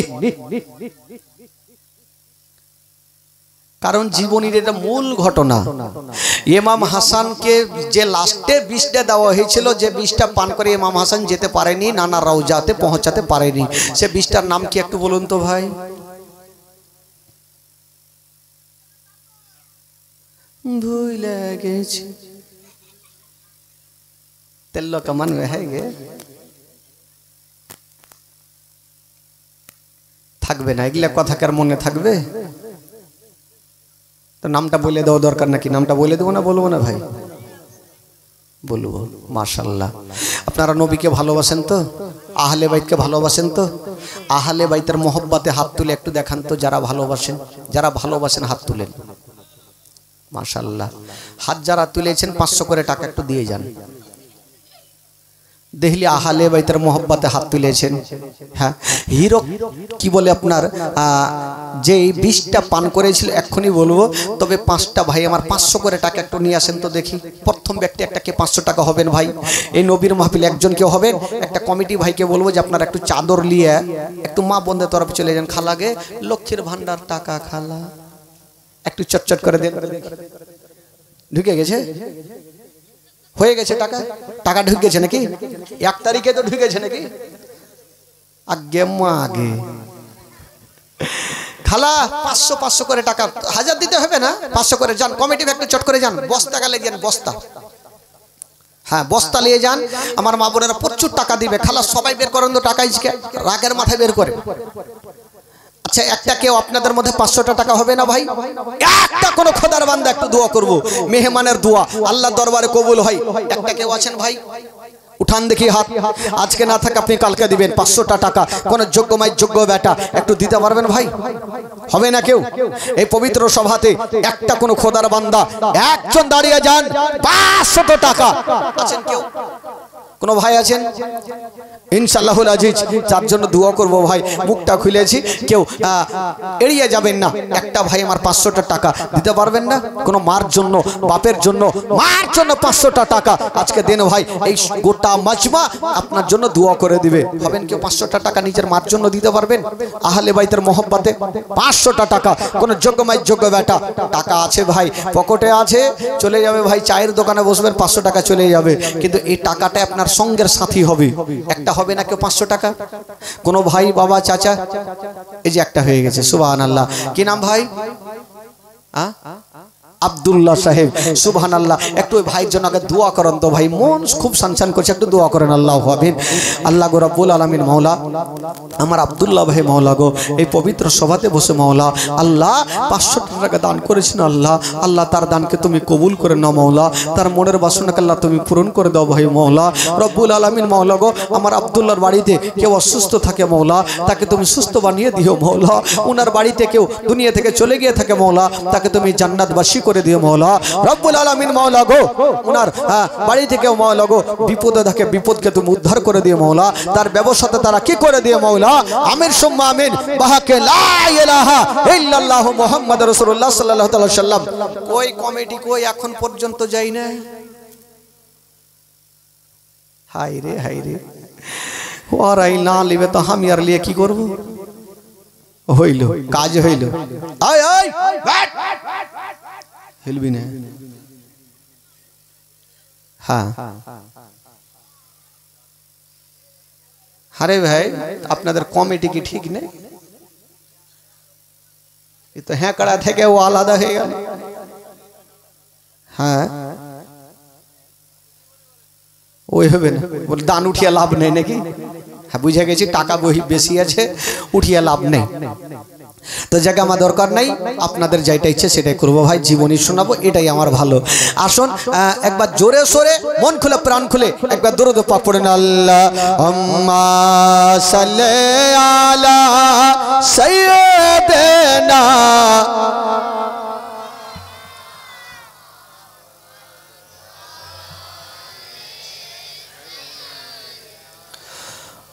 ওয়ালা আলে সাইয়্যিদিনা। মুখেতে ডাকিবা বুকেতে রাখিবা,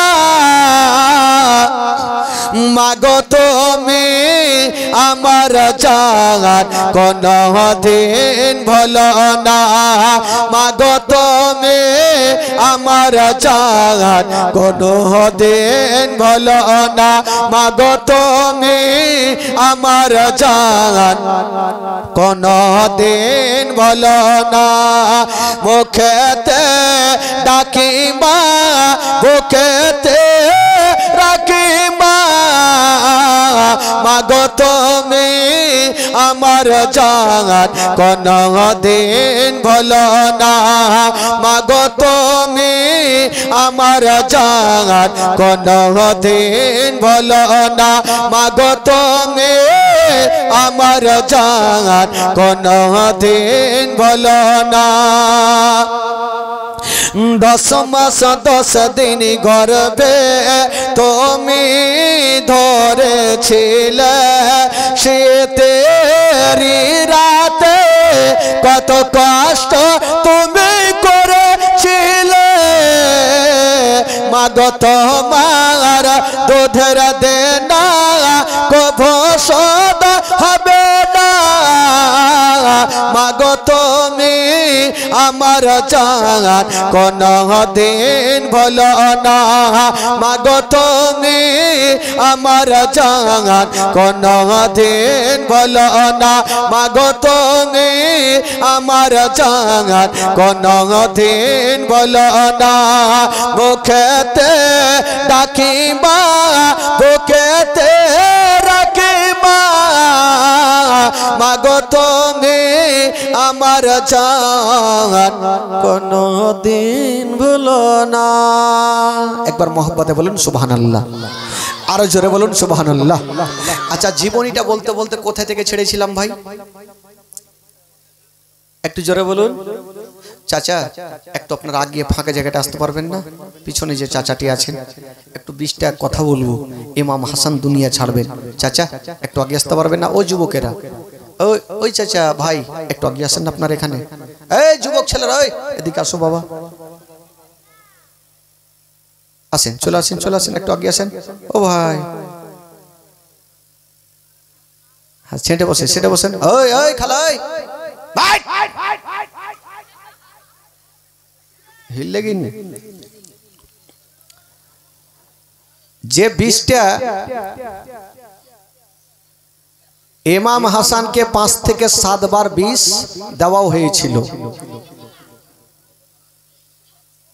এখনই বললাম কখনো খেজুরের সাথে, কখনো পায়েসের সাথে, কখনো ক্ষীরের সাথে, কখনো মিষ্টির সাথে, কখনো মধুর সাথে প্রত্যেকবার বিষ পান করে নানা রওজাতে যাই, বিষখানা পানি হয়ে যায়। তবে সে লাস্টে যে বিষটা দেওয়া হয়েছিল সেটা হলো হীরার গুঁড়া, হীরক চূর্ণ জহুর। আপনারা দেখবেন কাঁচের দোকান, এদিকে কাঁচের দোকান আছে ভাই, কাঁচের দোকান দেখবেন কোনো কাঁচকে কোনো হ্যাকশোতে ফাড়া হয়, কোনো আড়িতে ফাড়া হয় না, একটা রুল আছে, রুল পেন্সিলের মতন এইভাবে টানবে, একদম যেটা দিয়ে টানবে সেই পর্যন্ত ফেড়ে যাবে। ওই রুলের আগালে হীরা লাগা আছে, হীরা। তো যে হীরাতে কাঁচ পর্যন্ত ফেড়ে দেয়, ওই হীরা যদি পেটে যায় তবে কি অবস্থা হবে বাবা গো? একটু শুনেন মা, একটু মন দিয়ে শুনেন, তারপরে আপনাদের বিড়ি বাঁধা গজল আজকে জিকির মিকির সবই হবে, একটু ধৈর্য ধরেন। হীরার গুঁড়া কি করে দিয়েছিল বাবা গো? ইমাম হাসান, একটা লোক যদি 5 থেকে 7 বার বিষ পান করে, বলুন তো আর তার ভিতরে কিছু থাকবে ভাই? শরীর অসুস্থ হয়ে গেল, উঠতে পারে না। ইমাম হাসান কথা বলতে পারে না। তবে কাউরি স্বামী যদি অসুস্থ থাকে তবে বিবির মনটা ভালো করবে না, আর কাউরি বিবি যদি অসুস্থ থাকে তবে স্বামীর মনটা ভালো করবে না বাবা গো। ওই ইমাম হাসান 5 থেকে 7 বার বিষ পান করে ভিতর খোল হয়ে গেছে। তবে ইমাম হাসান একদিন ভাই হোসেনকে ডাক দিচ্ছেন, ভাই হোসেন একটু আমার কাছে আসো। কি হলো দাদা? বলছেন ভাই হোসেন একটা কথা বলবো ভাই। বাবা গো, মা ঘটনা শুনেন কলেজ আর ফেটে যাবে মা। ইমাম হোসেন বলেছিল ভাই হাসান, আমি যে কটা দিন বাঁচবো দাদা, আমি নিজের বাড়িতে থাকবো না, আমি আপনার বাড়িতে থাকবো দাদা। ইমাম হোসেন বলেছিল দাদা গো, আপনি হচ্ছেন আমার বড় দাদা, আপনি আমার বাড়িতে থাকবেন, এতে কোনো সন্দেহ নেই, কোনো বাধা নেই দাদা, আপনি আমার বাড়িতে থাকতে পারেন। ইমাম হাসান ভাই হোসেনের বাড়িতে আরাম করছেন, একটা ঘরে ইমাম হাসান আরাম করছেন। আর ইমাম হোসেন বাবা গো বাজারে গেল আর কিছু ফলমূল গুলা কিনে এনে ইমাম হাসানের বিছানায় রেখে দিয়েছেন বাবা। আর বলছেন ভাবি সাহেবা, আমার দাদার জন্য আমি সব কিছু এনে দিয়ে গেলাম, যেটা খেতে চাইবে সেটাই খাইয়া দিও। বলছেন ভাবি যান, যেটা খেতে চাইবে সেটা খাইয়ে দিও। এই কথা বলে ইমাম হোসেন কাজে গেল। কিন্তু যার স্বামী অসুস্থ, মা ওই বিবির মনটা ভালো করবে না। ইমাম হাসানের বিবি হাসান বানু বলছেন শোনো, ইমাম হাসানের বিবি বলছেন ওরে বহিন যাইনাব, এক কাজ করো, আজকে রাতটা আমার স্বামীর কাছে আমি থাকবো না। ভাবি সাহেব আপনি কোথায় যাবেন? বলছেন যাইনাব, আমার স্বামী যে ভালো নাই, মনটা ভালো করে না, আমি যাব আমার নানার রওজাতে একটু গিয়ে কানবো, আমার স্বামীকে আমার আল্লাহ যেন ভালো করে দেয়। তবে বলে গেলেন ও যাইনাব একটু ধ্যান দেন বাবা ঘটনা। জাইনাবকে বলছে জাইনাব রে, তোমার ভাইয়ের জন্য আমি সব কিছু রেখে গেলাম, ফল রেখে গেলাম, পানি রেখে গেলাম, সব কিছু রেখে গেলাম, যেটা খেতে চাইবে তুমি খাইয়ে দিও, সারা রাত তুমি বসে বসে পাহারা দিও, যেন কোনো কষ্ট না হয়। জাইনাব বলেছিলেন ভাবি সাহেবা আপনি চিন্তা করবেন না, আপনি চলে যান, হুজুর থাকলো আর আমি থাকলাম, কোনো কষ্ট করতে দিব না। এইদিকে বিবি সাহেবা স্বামীর ভালোর জন্য দোয়া করার জন্য চলে গেছেন আমার নবীর রওজাতে। এই বস না রে বাবা।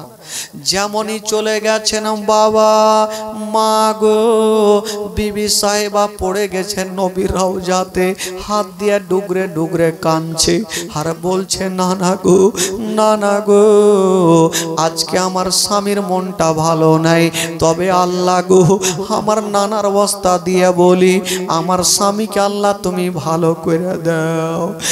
বিবিরা ভালো করে জানে স্বামী যার মা দুনিয়াতে নাই, মা তার দুনিয়াতে কিছুই নাই। মা গো যার স্বামী দুনিয়াতে নাই তার দুনিয়াটা অন্ধকার। ইমাম হাসানের বিবি নানা রওজাতে স্বামীর জন্য কাঁদতেছিল, আর এইদিকে ইমাম হাসান বাবা বিছানায় শুয়ে গেছেন, ঘুমটা চলে আসছে না বাবা। পার্শ্বে বহিন জাইনাব বসেছিল। ওই জাইনাব দেখছেন হুজুর যখন ঘুমিয়ে গেল, আমি জেগে আর করব কি, আমি একটু পার্শ্বে ঘুমিয়ে যাই। বাবা গো, জাইনাবও ঘুমিয়ে গেছে, ইমাম হাসানও ঘুমিয়ে গেল। আর যেমনই ঘুমটা চলে এসেছে মা, ওই নবীর দুশ্মন হীরার গুঁড়া লিয়া, হীরক চূর্ণ জহর নিয়া যেন বাবা ভিতরে ঢুকে গেল। যেমনই ঢুকেছেন মা গো, ওই হীরার গুঁড়া কিসে দিবে? ওই হীরার গুঁড়া ভাতে দিলে ধরা পড়ে যাব, তরকারিতে দিলে ধরা পড়ে যাব, কিসে দিব?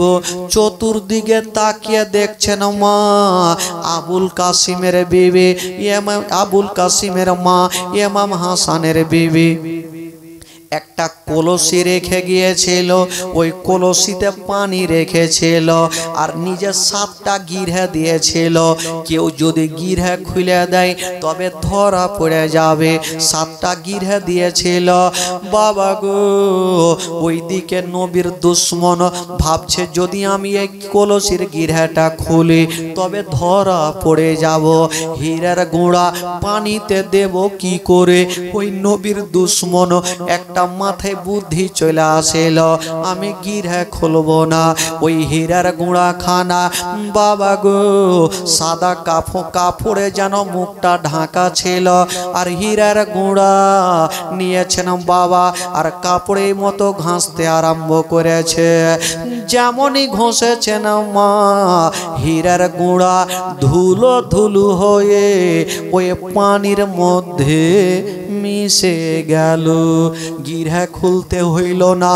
নবীর দুশ্মন ভাবছেন এবার কামটা হয়ে গেছে, এবার ইমাম হাসান বাঁচবে না।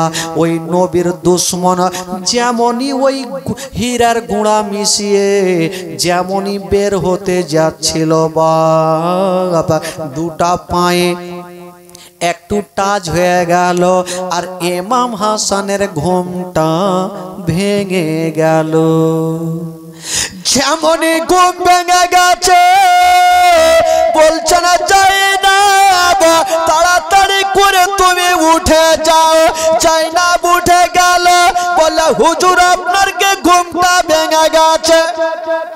বলছে জাইনাব রে, আমিও ঘুমিয়ে গেছিলাম, তুমিও ঘুমিয়ে গেছো, একটা ঘুমের মধ্যে স্বপ্ন দেখলাম। বলে হুজুর কি স্বপ্ন দেখেছেন? বলছে জাইনাব রে, বহিন রে, আমি স্বপ্নর কথা পরে বলবো, আগে বলো আমার ভিতর খানা শুকিয়ে গেছে। বহিন রে, যদি পারো তবে আমাকে এক পিয়ালা পানি দিয়া দাও। ওই জাইনাব চতুর্দিকে তাকিয়ে দেখছে না বাবা। মা গো, ঘটনা শুনেন মা কলেজা খানা ফেটে যাবে মা। জাইনাব চতুর্দিকে তাকিয়ে দেখছেন, আমার ভাবি সাহেবা কোনো পানি রেখে গেছে কি না। নজর পড়ে গেল কলসিতে।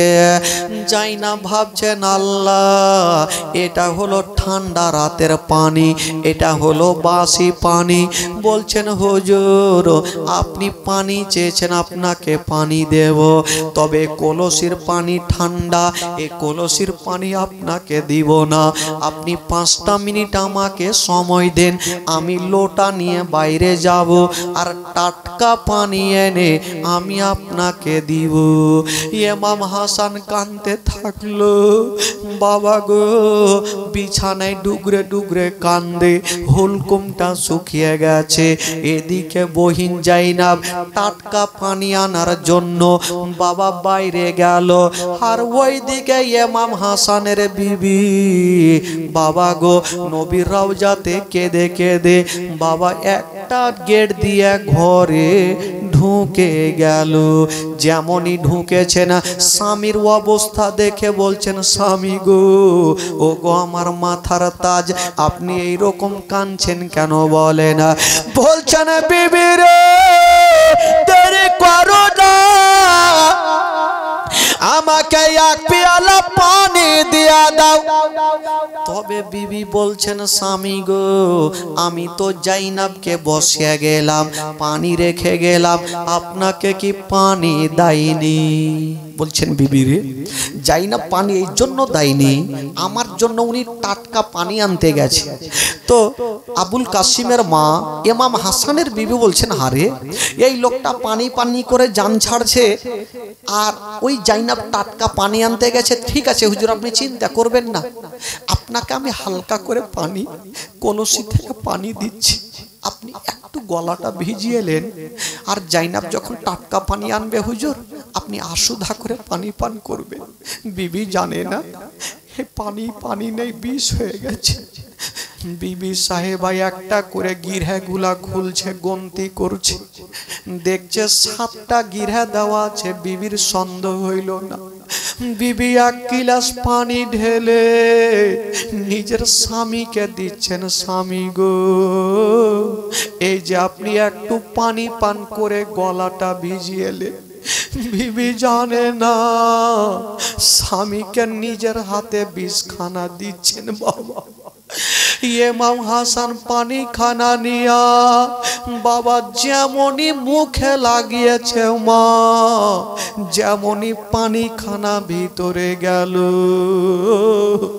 ইমাম হাসান আর দাঁড়িয়ে থাকতে পারলেন না বাবা জমিনে পড়ে গেল বিবি বলছেন স্বামী গো কি এমন হয়ে গেল বলছে বিবি রে আমি বুঝে গেলাম এই কলসির পানি পানি নয় বিবি রে এটা বিষ হয়ে গেছে এটা বিষ হয়ে গেছে বাবা বিবি দেরি করলেন না স্বামীকে বুকখানে লাগিয়ে বলছেন আল্লাহ আমি কিছু জানতে পারলাম না কোন এমন দুশ্মন বিষ মিশিয়েছে আমি তো জাইনাবকে বসিয়ে গিয়েছিলাম ওই দিক থেকে জাইনাব টাটকা পানি এনে দেখছেন ইমাম হাসান মাটিতে গোড় দিচ্ছে বলছেন ভাবি সাহেবা কি হয়ে গেল বলছে জাইনাব রে তুমিও ঘুমিয়েছিলে হুজুরও ঘুমিয়েছিল কোন এমন দুশ্মন এই কলসির মধ্যে বিষ দিয়েছে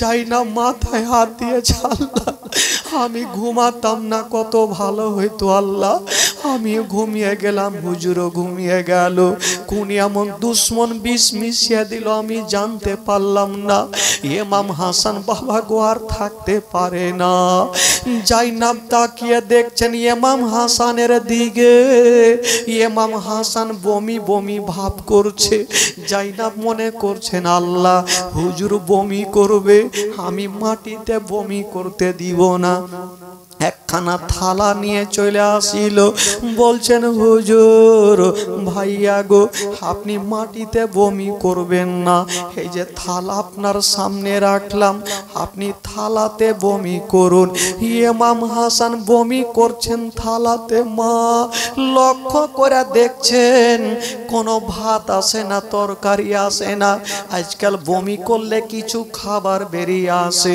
ইমাম হাসান শুধু পানি পানি বের করছেন জাইনাব মনে করছেন আল্লাহ কেন খাবার বেরিয়ে আসে না থালা খানা পার্শ্বে নিয়ে লক্ষ্য করে দেখছেন বাবা ওই থালার মধ্যে শুধু পানি নাই ওই পানিতে কলেজার টুকরো টুকরো হয়ে পানিতে ভাসে কলেজা কেটে কেটে পানিতে ভাসে জাইনাব দেখে নিয়ে থালা খানা রেখে দিয়ে মাটিতে পড়ে গেল হায় আল্লাহ কি হইল আর হুজুর হয়তো বাঁচবে না বিবি সাহেবা বলছে বহিন জাইনাব কেন তুমি কাঁদছো বলে ভাবি সাহেবা তুমি নিজের চোখে দেখে নাও ইমাম হাসানের বিবি থালা খানা নিয়ে যেমনই দেখেছে মা ইমাম হাসানের বিবি আর থাকতে পারলেন না কাঁদতে লাগলো যার কলেজার টুকরো টুকরো বের হয় মা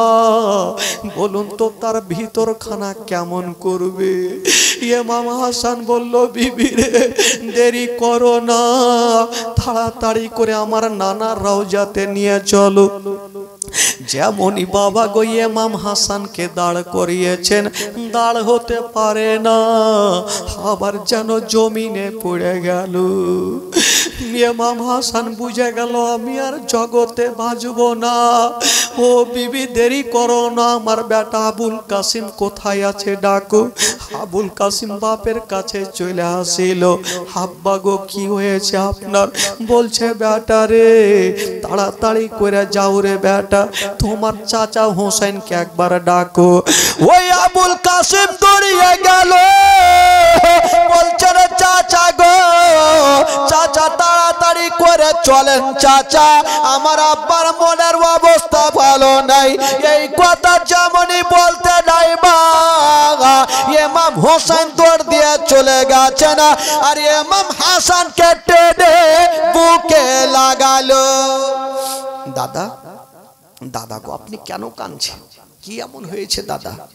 বলছে ভাই হোসেন রে, আমি এই কলসির পানি পান করেছি ভাই, হয়তো এই কলসির পানি নেই, বিষ হয়ে গেছে ভাই, আমার কলেজা জ্বলে যাচ্ছে। ইমাম হোসেন বলছেন দাদা গো তোমার কথা যদি সত্য হয় দাদা, তবে আমি কলসির পানি পান করে দেখব। ইমাম হোসেন ওই কলসিটাকে হাতে নিয়ে ইমাম হোসেন পানি পান করতে যাবে। ইমাম হাসান দেখছেন আল্লাহ আমি পানি পান করে আমার কলেজা জ্বলছে, ভাই হোসেন যদি পানি পান করে নাই তবে উনারও কলেজা জ্বলে যাবে। ইমাম হাসান উঠে গেল, ইমাম হোসেনের হাতে একটা বাড়ি মেরেছেন বাবা, যেমনই বাড়ি দিয়েছেন মা ওই কলসি খানা যেন বাবা মাটিতে পড়ে গেল, কলসি ভেঙে গেল, পানি মাটিতে পড়েছে। যত দূর পর্যন্ত পানি পড়েছে ওই পর্যন্ত মাটি পর্যন্ত জ্বলে গেল। বলুন তো ভাই, যে পানি যেই বিষখানা মাটিকে জ্বলিয়ে দেয়, বলুন পেটে গেলে কি হবে? ইমাম হোসেন বলছেন দাদা গো একবার বলেন দাদা এই কাজটা আপনার কে করেছে দাদা? ইমাম হাসান বলছে ভাই রে আমি যদি তার নাম বলি তুমি কি করবে? বলছে দাদা গো একবার তার নাম খানা বইলা দেন, আমি তাকে জিন্দা জবাই করে দিব। ইমাম হাসান বলছে ভাই রে আমি পিছন থেকে তাকে দেখেছি, তবে ভাই রে আমি আইডিয়াতে তার নাম খানা বলবো না। ইমাম হাসান ভাবছেন আল্লাহ যদি আমি আইডিয়াতে নাম বলি আমার ভাই তাকে তো জিন্দা রাখবে না, যদি আইডিয়া করে বলি আর উনি যদি না হয় তবে কাল হাসরের মাঠে আমার নানার সামনে আমি জবাবটা কি দেব?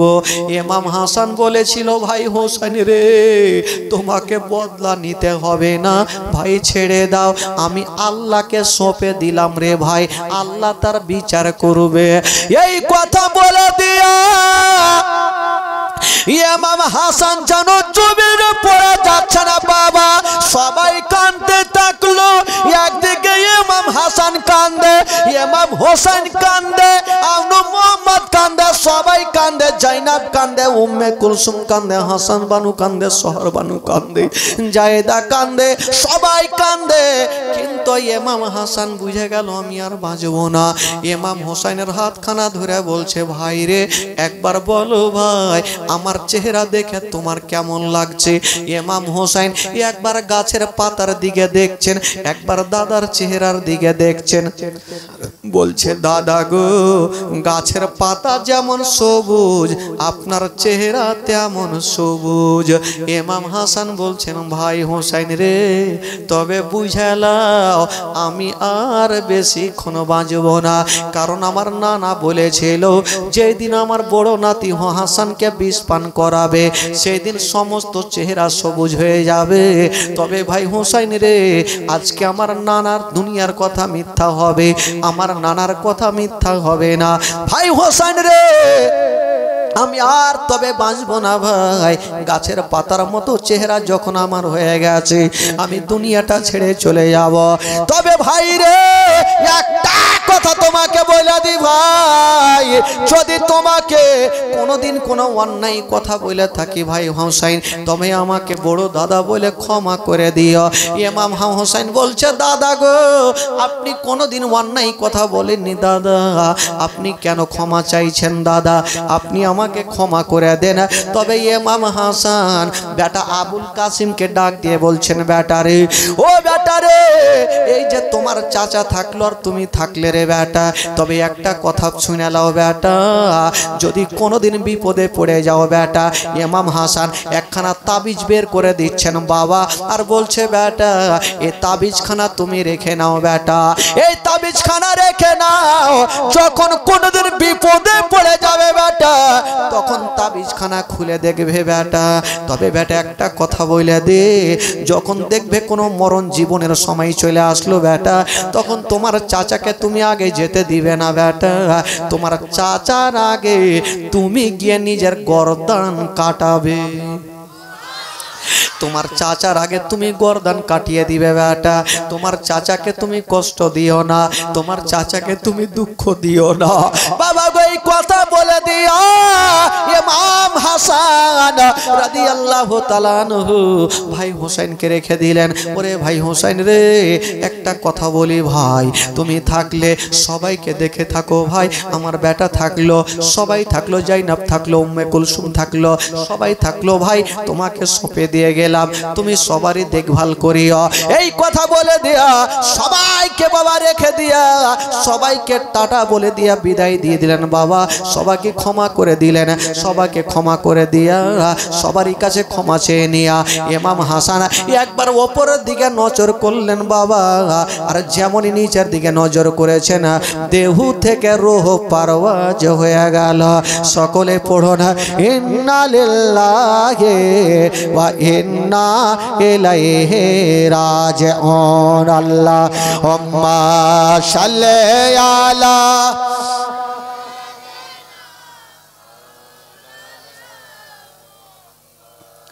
ওয়ালা আলা সাইয়্যিদিনা ওয়ালা আলা সাইয়্যিদিনা মাওলানা মুহাম্মদ সাল্লাল্লাহু তাআলা আলাইহি ওয়াসাল্লাম। একবার মোহাব্বতে বলে দিন সুবহানাল্লাহ, আরো জোরে বলুন সুবহানাল্লাহ, আরো জোরে। বাবা গো, ইমাম হাসান শহীদ হলেন, আর ওই দিকে ইয়াজিদ পাপী খুশি হয়ে গেল। তবে ভাই দিন যেতে লাগলো, সময় কাটতে লাগলো, তার পরের ঘটনা কি হবে আবার কালকে অবশ্যই আপনাদের সম্মুখে আলোচনা হবে। তবে বেরাদার বন্ধুগণ, বাবাজি ইমাম হাসান, ওই ওই ছেলে, ওই কোন যাবে রে? ইমাম হাসান যখন বাবা গো দুনিয়া ছাড়লেন, ইয়াজিদ খুশি হয়ে গেল। ইয়াজিদ একটাই কথা বলেছিল, আমার পথের কাঁটা সরে গেল, কিন্তু না, একটা লোক বলল ইয়াজিদ এখন ইমাম হাসান গেল, ইমাম হোসেন এখনো বেঁচে আছে। বাবা গো ইয়াজিদ কি করলো, সঙ্গে সঙ্গে ইমাম হোসেনকে খবর দিল যে ওগো মা ফাতেমার বেটা হোসেন, তুমি আর দেরি করো না, ইয়াজিদের হাতে হাত দিয়ে মুরিদ হয়ে যাও। ইমাম হোসেন বলেছিল, ওরে ইয়াজিদ শুনে নাও, জান দিয়ে দেব, জীবন দিয়ে দেব, কিন্তু আমি ইয়াজিদের হাতে হাত দিয়ে মুরিদ হব না। আরে গোলামানে মুস্তাফা जान देने से नहीं डरते, सर कट जाए या रह जाए कोई परवाह नहीं करते। जोरे बोलूं, आरो जोरे।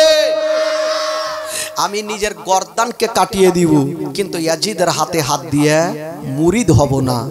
ইমাম হোসেন খবর পাঠালেন, ঠিক আছে, যখন তুমি বলেছো আমি একটা রাত আমাকে সময় দাও, আমি ভাবনা চিন্তা করব, ভাবনা চিন্তা করে সকালে তোমাকে বলবো। বাবা গো, ইমাম হোসেন দেখলেন না, রাত্রে বেলাতে চিন্তা করছেন, আমি যদি ইয়াজিদের হাতে হাত দিয়ে মুরিদ না হয় তখন যুদ্ধ শুরু হবে, আর যুদ্ধ যখন হবে কত নামাজি বেনামাজি কাটা পড়বে।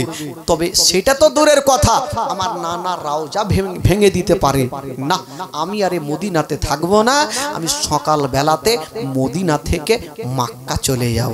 বাবা গো, ইমাম হোসেন রাদিয়াল্লাহু তাআলা আনহু ৭২ জনকে নিয়ে, যত আহলে বাইতের সন্তানেরা ছিল সবাইকে নিয়ে বাবা গো কোথায় যাবেন? মদিনা থেকে কোথায় যাবেন? জোরে বলুন, কোথায় থেকে কোথায় যাবেন? মদিনা থেকে মক্কা চলে যাবেন। বাবা গো, মক্কা যখন যাবেন তখন 11 বছরের সুগরা খাতুন একটা বেটি কত জারে জার হয়ে কাঁদবে। ওই সুগরা খাতুনকে নিয়ে যাবে না, এই জন্য তো বলেছিলাম বাবা, সুগরা কান্দেন মদিনাতে, আজ সাকিনা কান্দে কারবালায়, জয়নাল আবেদিনা বন্দি রইলেন এ যে দের জেলখানায়। আল্লাহুম্মা সাল্লি আলা মাওলানা মুহাম্মদ ওয়ালা আলে সাইয়্যিদিনা ওয়ালা আলে সাইয়্যিদিনা মাওলানা মুহাম্মদ সাল্লাল্লাহু তাআলা আলাইহি ওয়াসাল্লাম। সকলে দাঁড়িয়ে সাল্লাল্লাহু আলাইহি ওয়াসাল্লাম পড়ুন, ইয়া নবী।